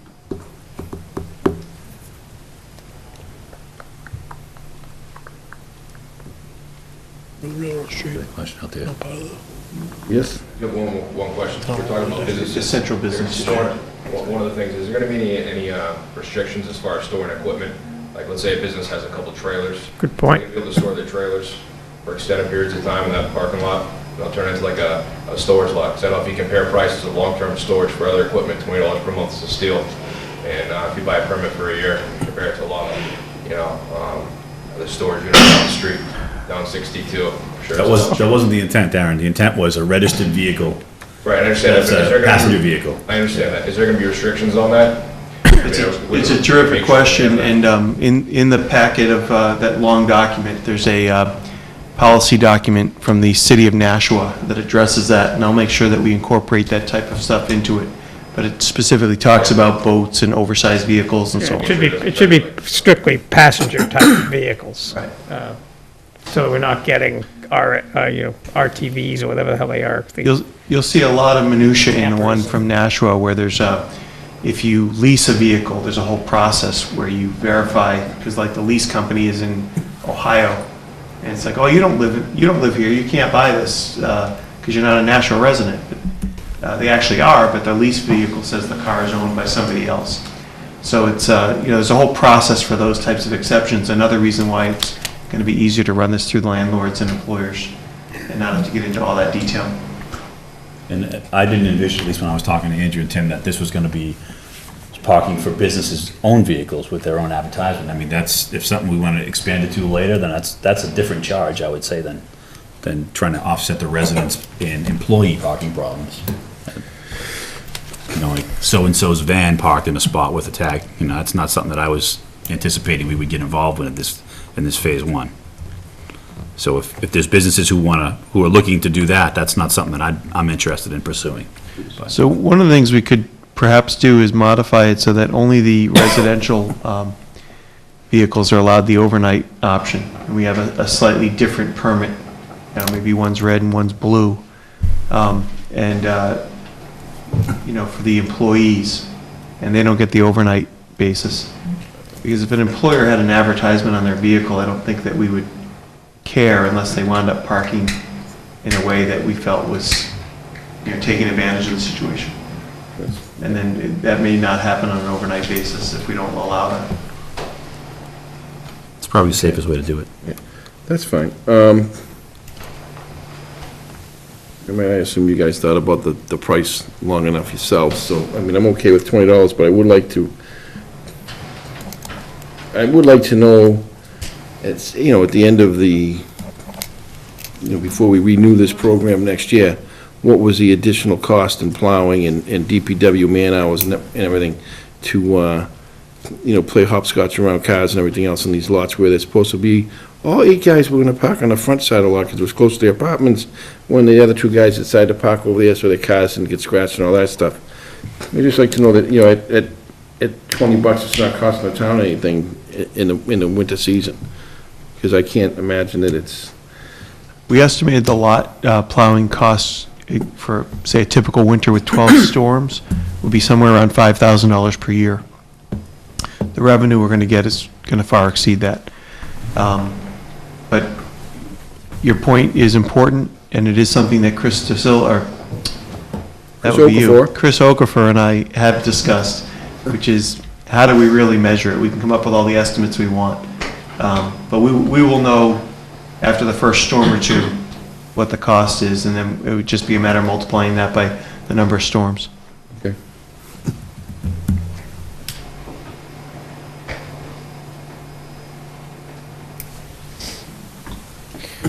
I can make a stab at a motion. I would move that the board approve recommendation Phase 1 permit parking with a cap of 100 permits available at a cost of $20 per month for downtown parking, as proposed in the recommendation from the subcommittee. Yeah, that took a while. Second. Yeah, I'm gonna just maybe, you know, I want to make sure it includes Railroad Street. Yeah, that's in the comments So- there, River Street and Post Office. That's not just the downtown overlay district, it'd be the central business district. Central There's business three, district. there's 3 specific lots that we're talking about, correct? For overnight? Yeah. Or in general, at all?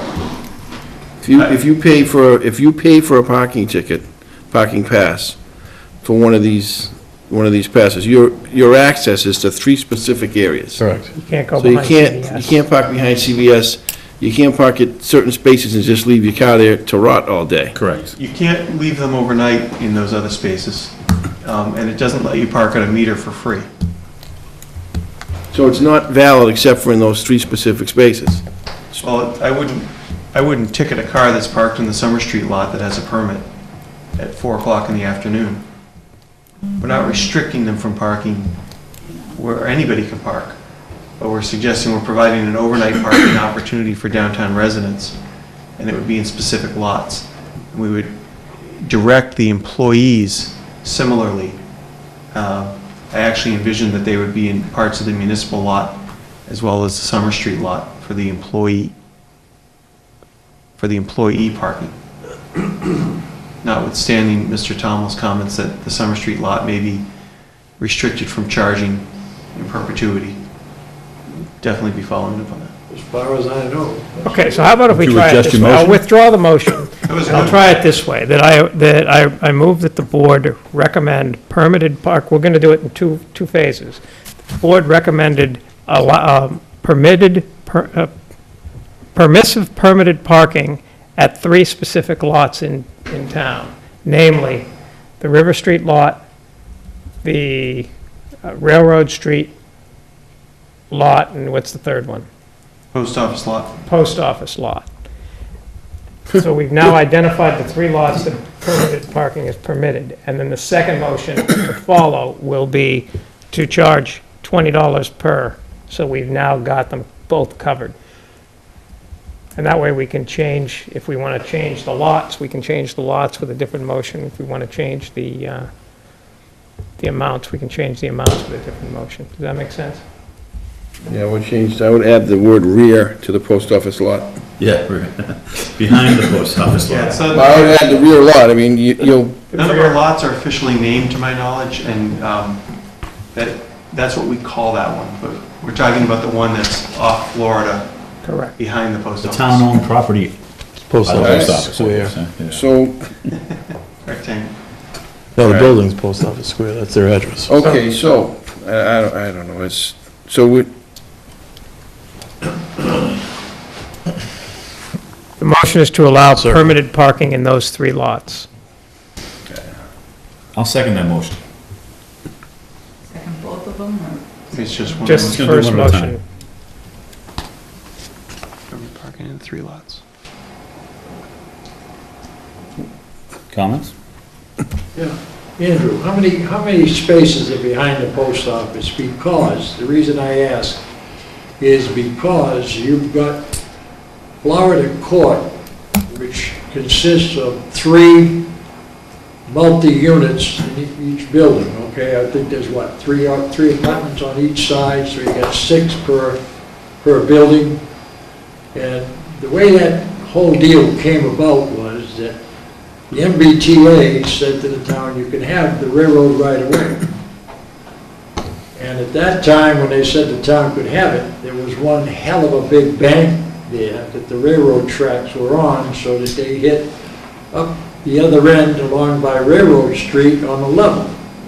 And one of the big problems used to be that trucks would be too high to go under there, and they'd knock the tops off. Well, then we had an incident with a bunch of tenants down there who Motion with the second right now. Where- So it's kind of going a little bit off getting track. into a racial type of a thing. And the town decided, okay, they took down the steel, they took down the granite blocks, they leveled it, and they made a town parking lot out of that piece of the MBTA land, okay? Primarily, believe it or not, for parking for the people who live in those buildings on Florida Court.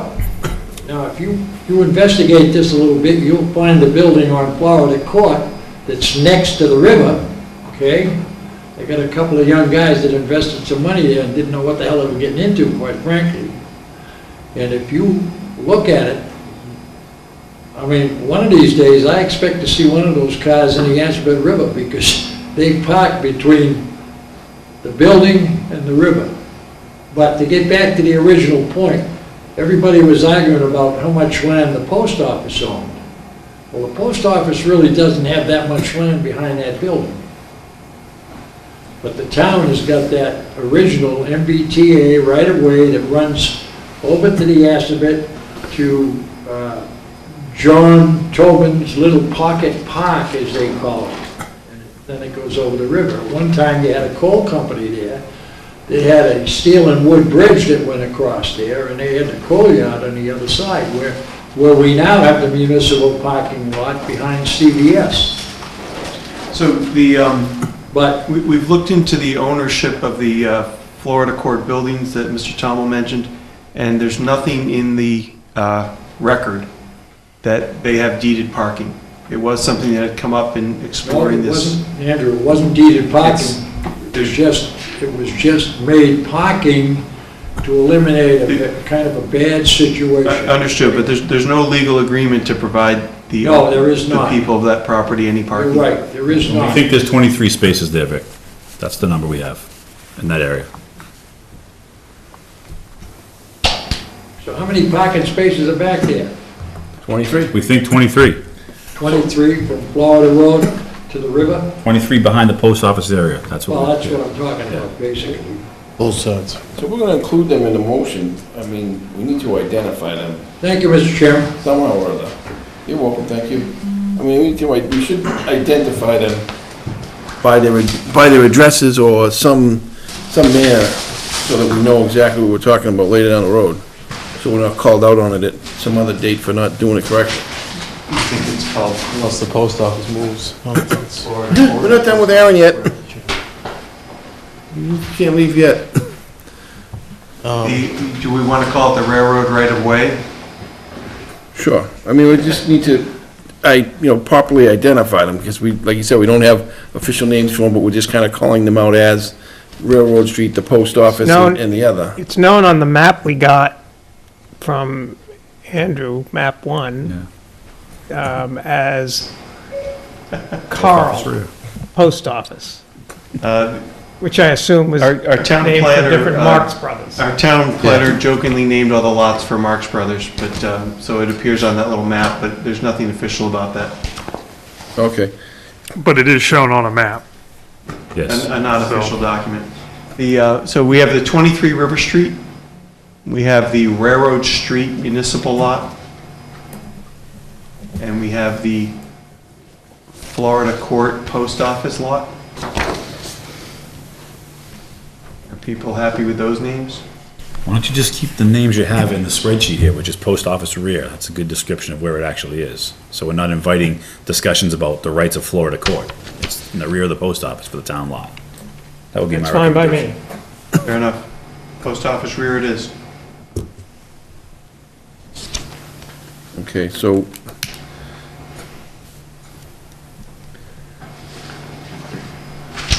So the motion on the floor seconded was to allow permit parking in the 3 named lots. Correct.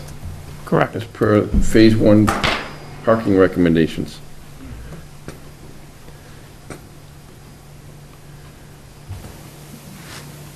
At a rate of $20 per month would be nice. Well, that's coming in. That was going to be the second motion, Second but we motion. can add it. Why don't we need, we don't need 2 motions, that'll just confuse people.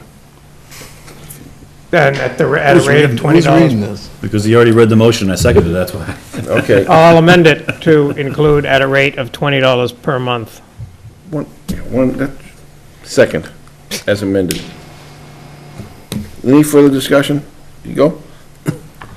Any more discussion about it? All those in favor of the recommendations being approved? I want on the list. Are you leaving? Are you going? I only have one question. My question is usually for the chairman's report, but it's a question I'm going to ask you.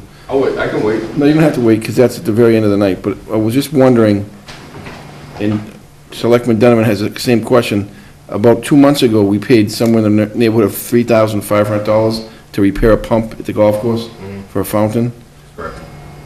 Could we maybe ask that they take the fountain off the middle of the fairway or the side of the pond and maybe secure it for the winter, so it doesn't get damaged or covered in snow or something else, because I assume that that's why it had problems in the first place, because they never brought it in. Definitely. It's just lying out on the side of the place, and it's actually, I saw it get hit twice this week with, I don't know why people hitting golf balls there, but it got hit twice, and it's, I just don't want to see it get damaged and have to have the town pay another crazy sum next year to fix it again.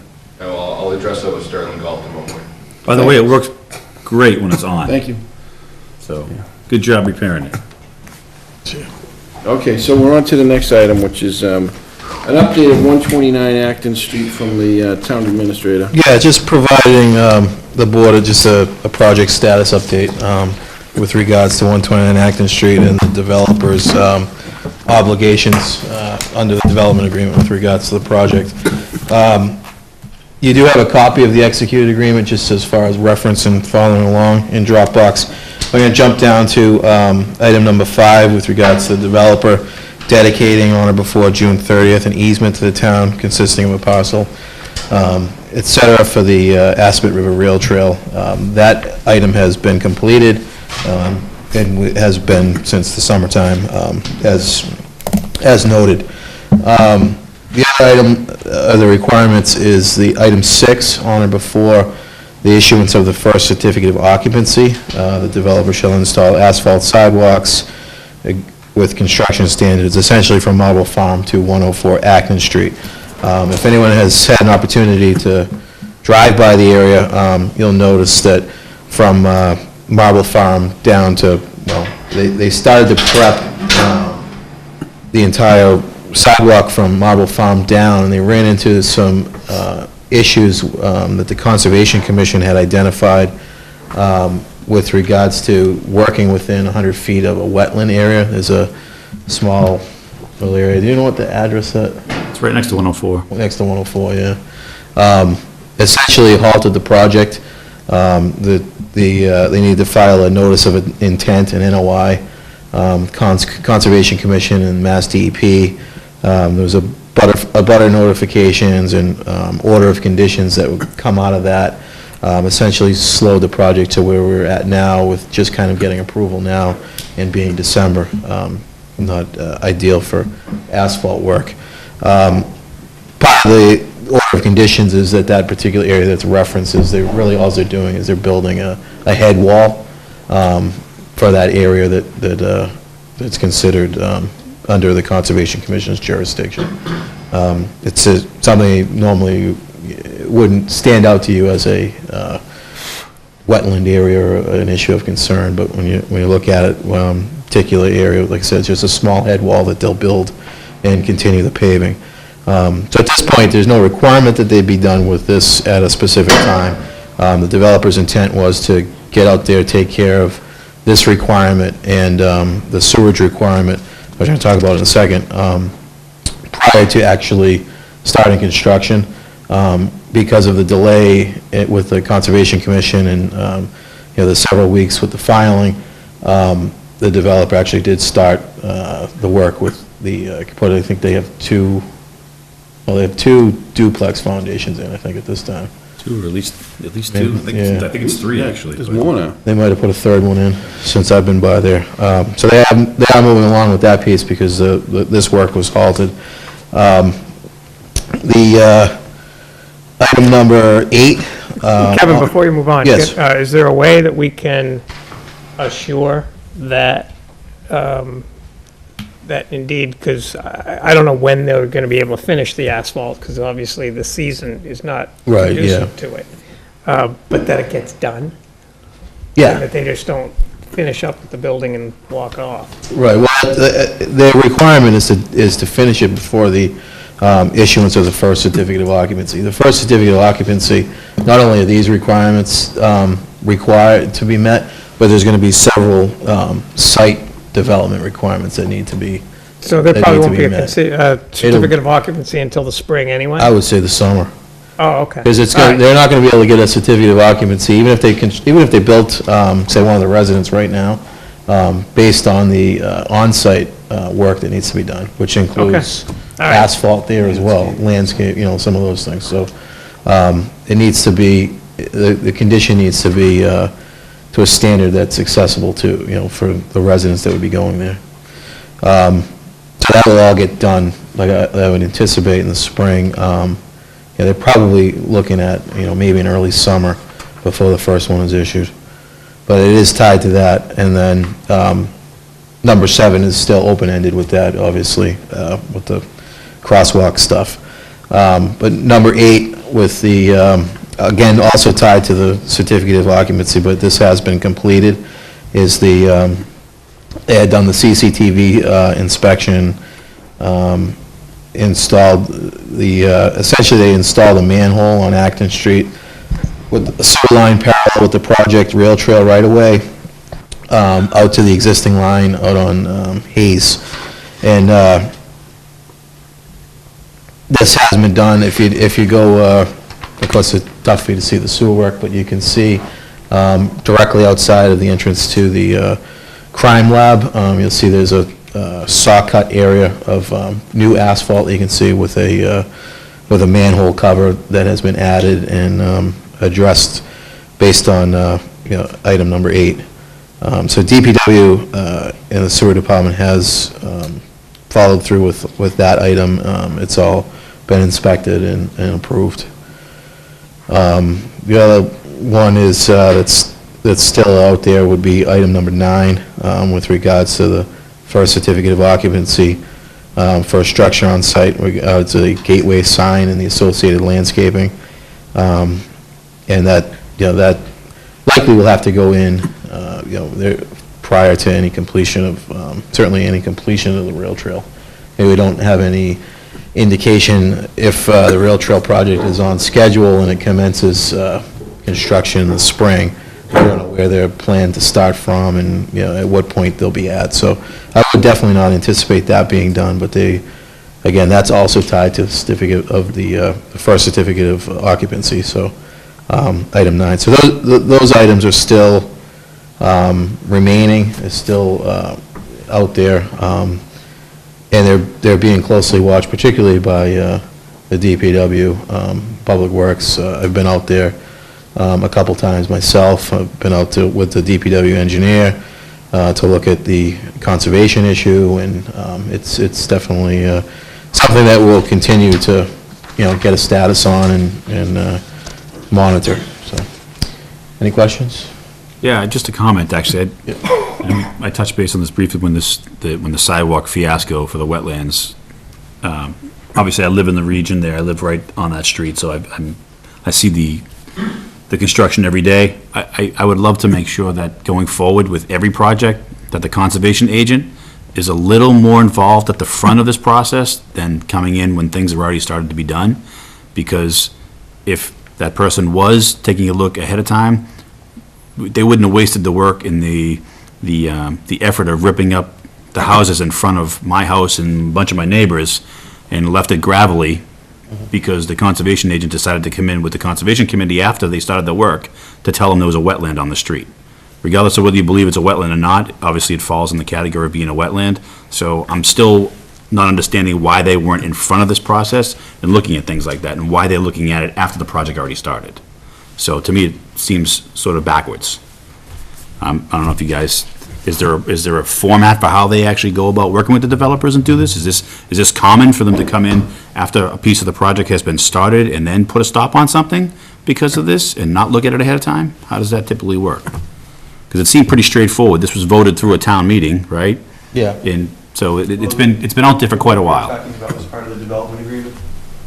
The only excuse I would make is that the oversight of it was that it wasn't part of the project that was a town meeting vote. It was separate from that with the installation of that sidewalk and so on. So the conservation folks were looking at the parcels and not at that ancillary stuff. But your point is absolutely. I'm just saying, is there a place for the conservation committee or the agent to be involved ahead of time looking at these things before they start? They were with the project, All right. as Andrew was saying, with the on-site project.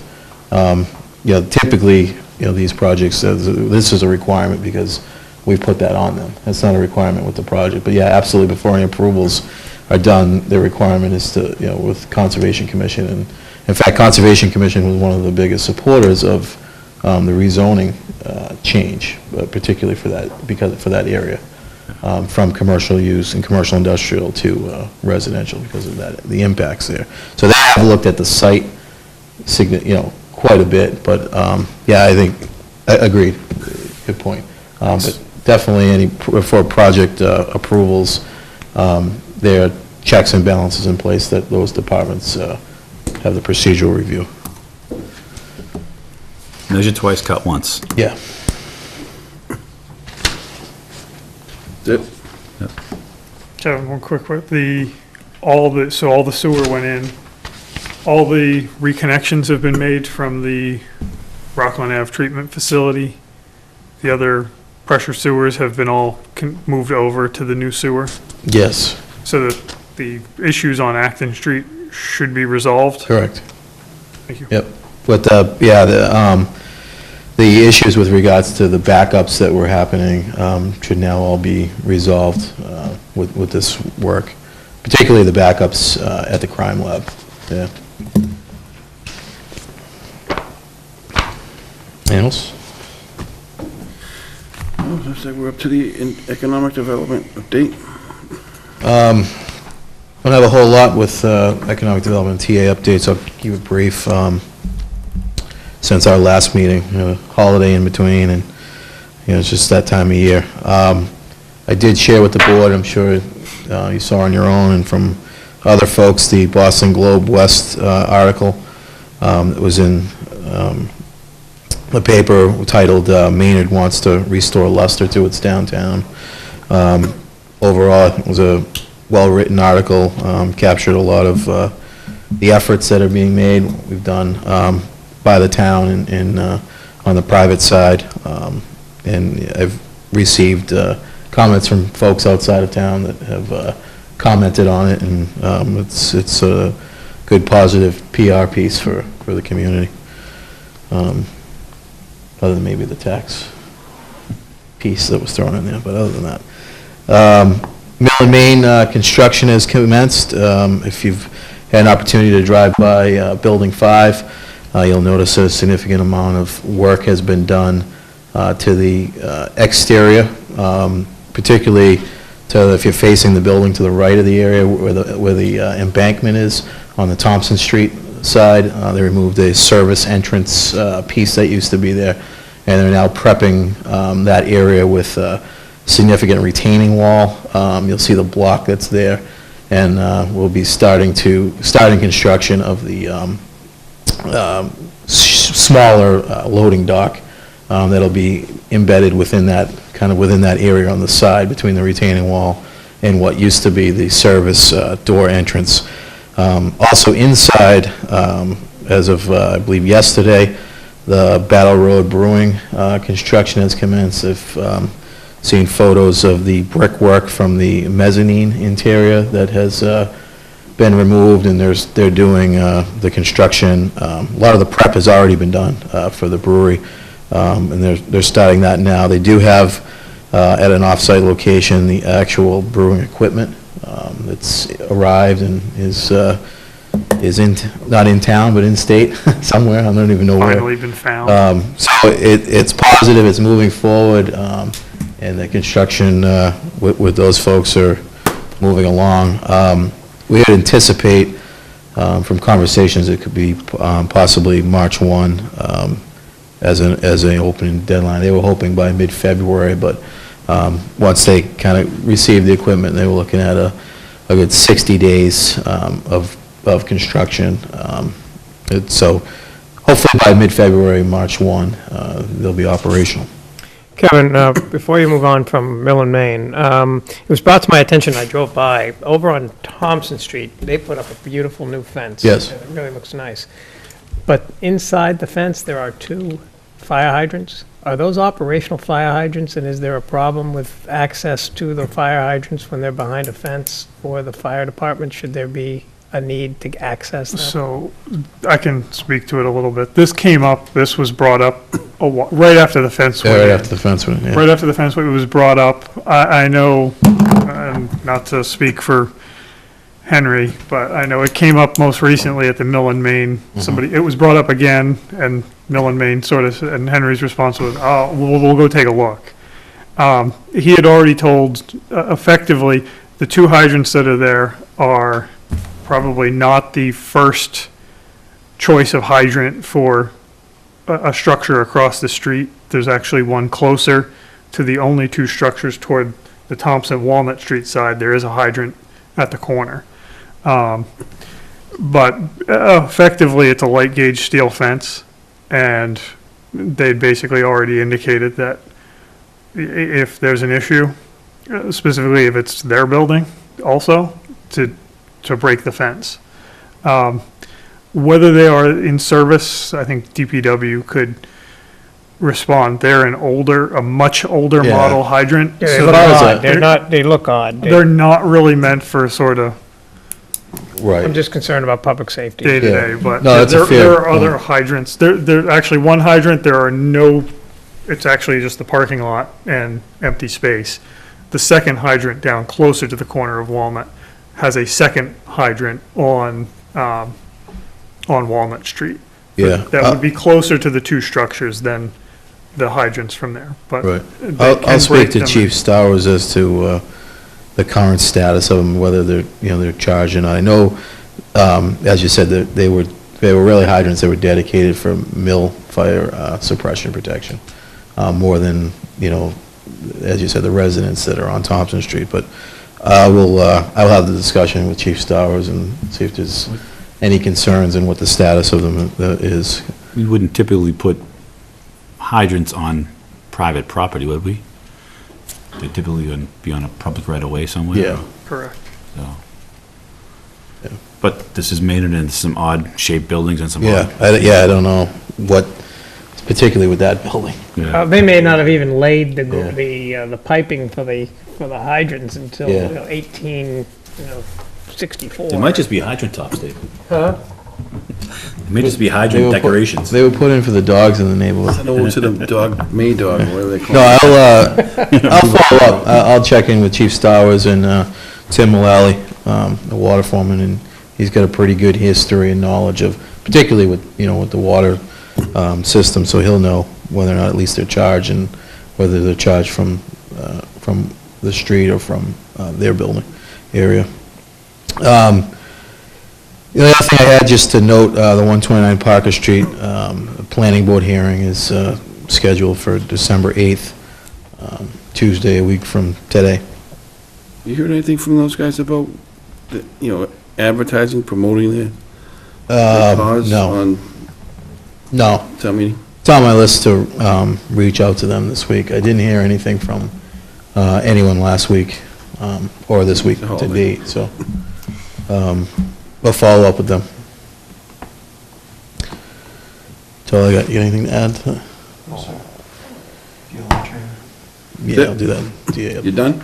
That's it on economic development. Oh, There's some, covered it all. next agenda item. Next agenda item is the Tea updates. I attended the Mass Municipal Managers Association Fall Annual Conference on November 19th to the 20th. Workshop. It was an excellent workshop that was presented by the Director of Leadership at ICMA, and the workshop focus was on engagement, motivation, and leadership, and also provided a small piece of that for MMA legislative updates, but really dedicated to motivation and leadership and motivating town employees. Good workshop. Andrew and I attended the Department of Labor Relations training today in Boston, and the focus on that was Department of Labor Relations procedures and investigations, discussion of daily operational issues, and mediation and bargaining, and also some representation cases. Another good training. That was one that had come as a result of the Mass Municipal Association's requests from members to do more with labor relations and contract negotiations, collective bargaining issues. So it's really the first thing that program that the Department of Labor Relations has had, classroom-based in, I think, ever.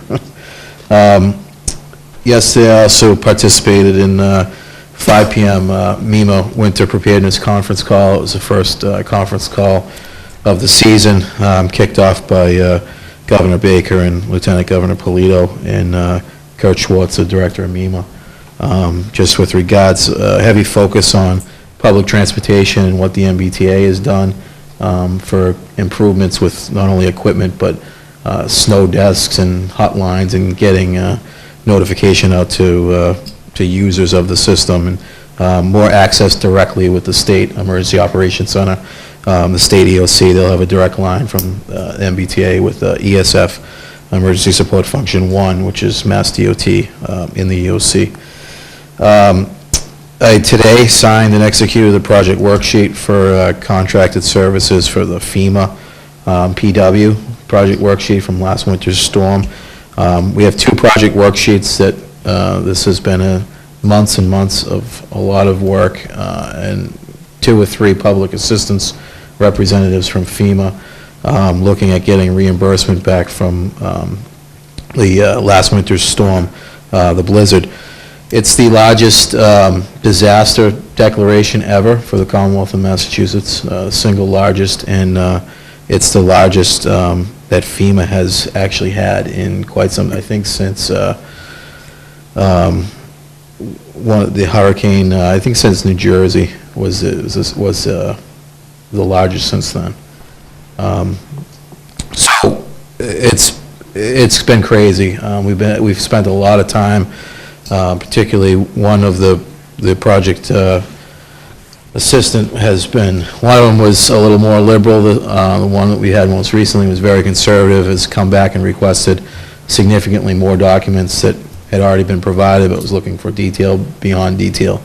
I just, as I said today, executed the contract for $131,377, and that was for the contracted services. So that was the stuff that was related to roof cleaning, all the work that we did with contractors for roof clearing on town-owned facilities and the schools as a reimbursement. So also in the process, have been in the process, and we're still continuing to finalize the project worksheet 2, which will be reimbursement on the other items, which are town labor, overtime services, and equipment reimbursement, particularly with salt use and the DPW vehicles.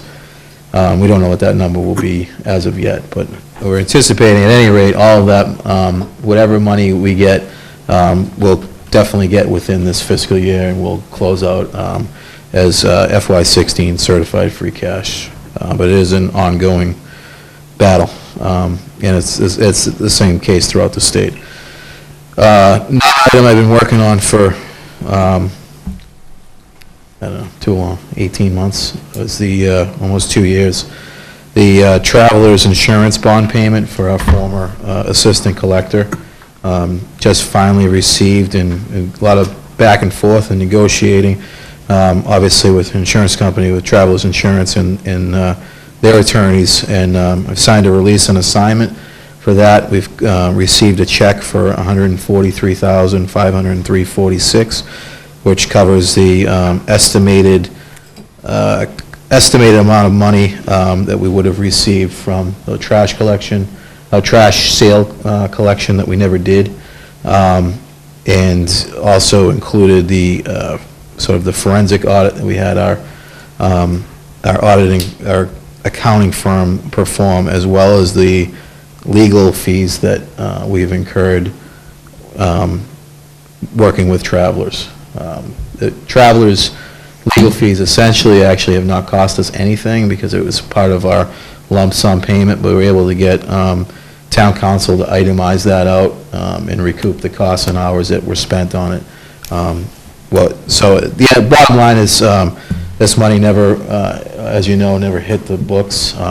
It'll be received now. It'll hit as free cash. Will close out in FY16. Be a one-time. The court decision is public.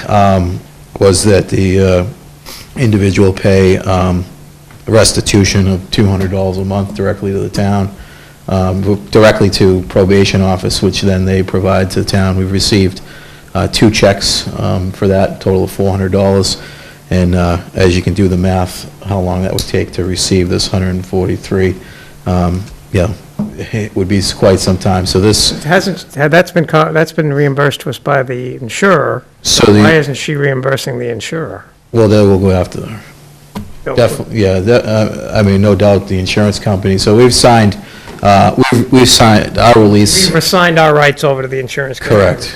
Got it. And it's likely, that's a very likely the case that'll happen. They will, go through their avenues to get payment out of the individual. But from our sake, from a management of it, the treasurer collector's office was receiving from probation a $200 check, and we've essentially received and recouped all of our costs. But it was a lot of back and forth, and that's why it's taken so long, because it happened over several years.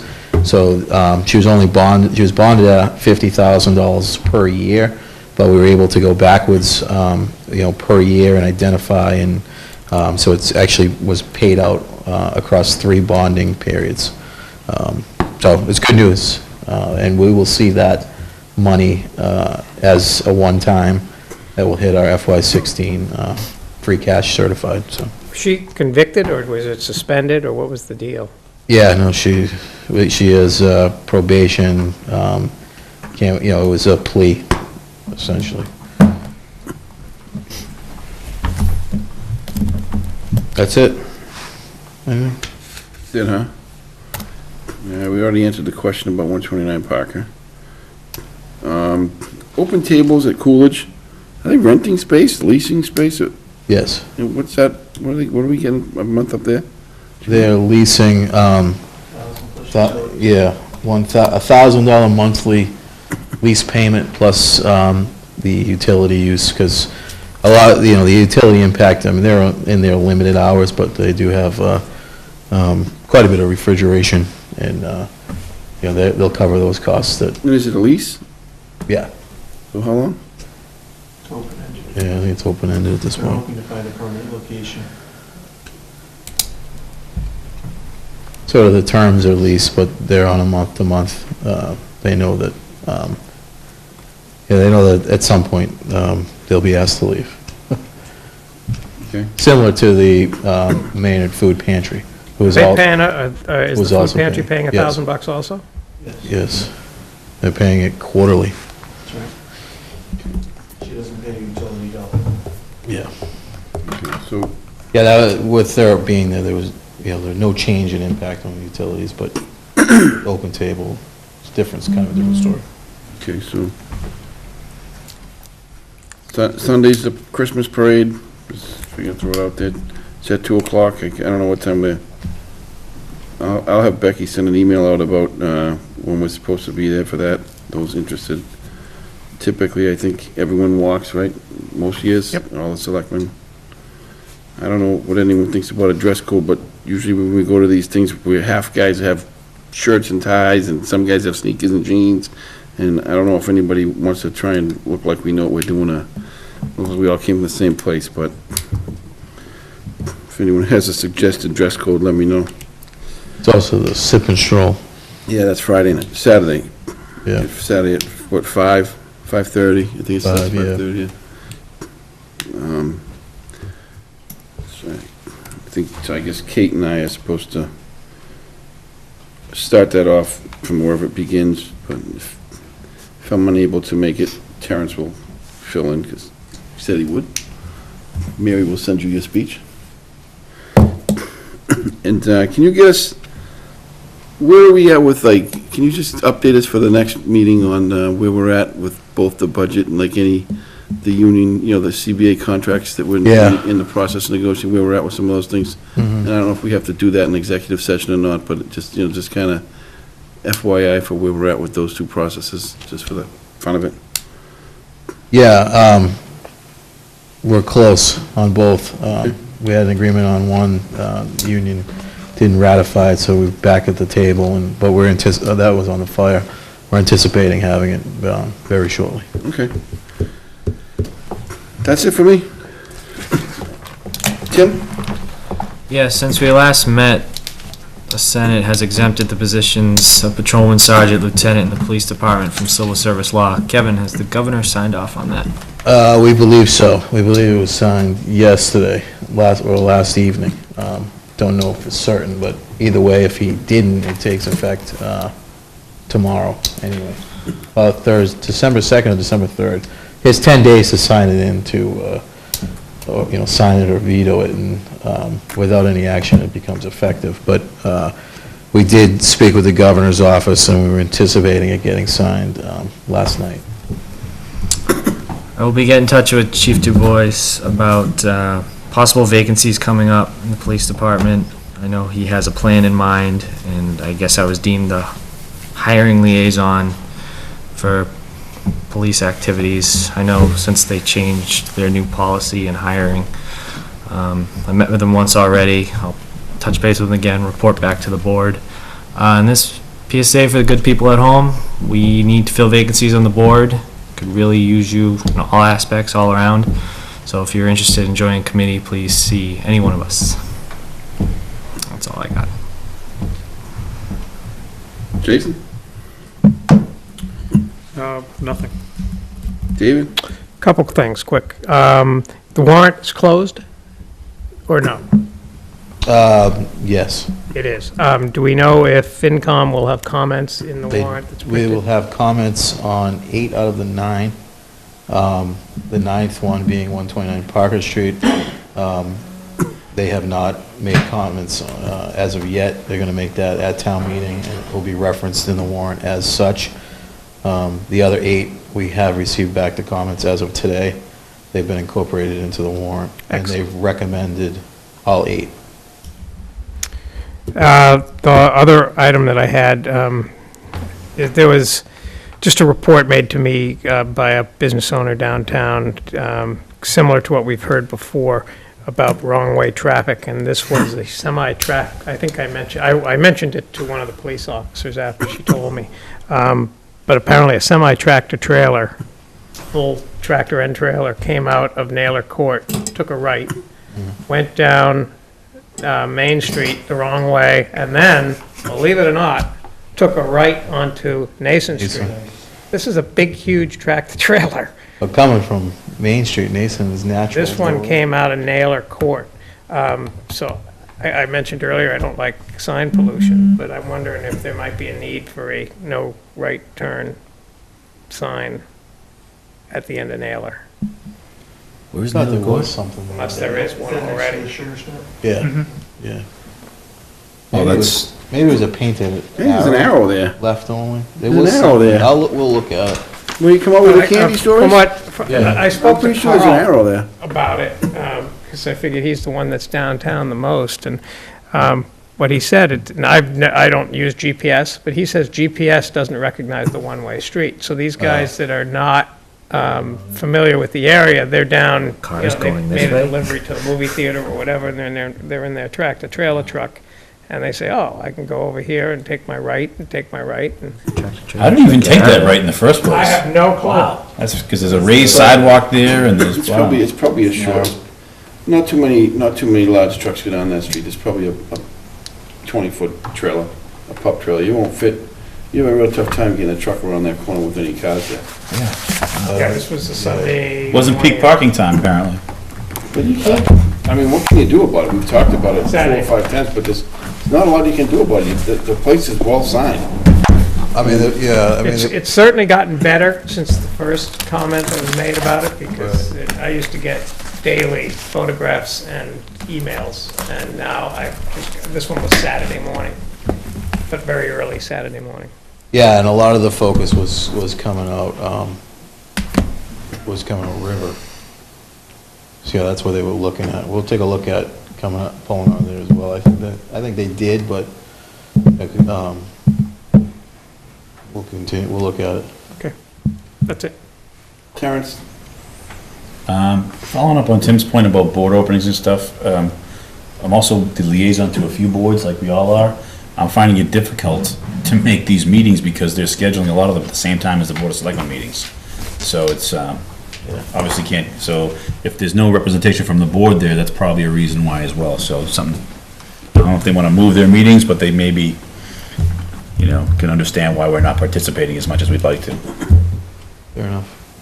Conscom, I think, is the big one that historically meets the same time. Make a motion to adjourn? Just to add that we do have 2, we'll have for our next meeting, we do have 2 interested in planning board. So we've done some internal efforts to try to, I don't know if anybody saw the post we put out for volunteers wanted, and we continue to publicly, push it out there, so. And we'll have one for the FinCom too? That's not ours. Who punched that, the moderator? Yes. I'm already. Who's leaving FinCom? Lee Acker. Oh, They're relocating. So I anticipate a planning board resignation. With my flower? Similar to like we had for Finance Committee. So we're currently down an alternate planning board member. So we'll need to fill a permanent and an alternate.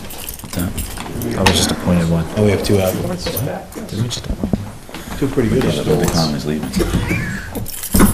Sorry, I cut you off, but I don't know if you made the motion. Motion to adjourn. I made the motion and you cut me off afterwards, so.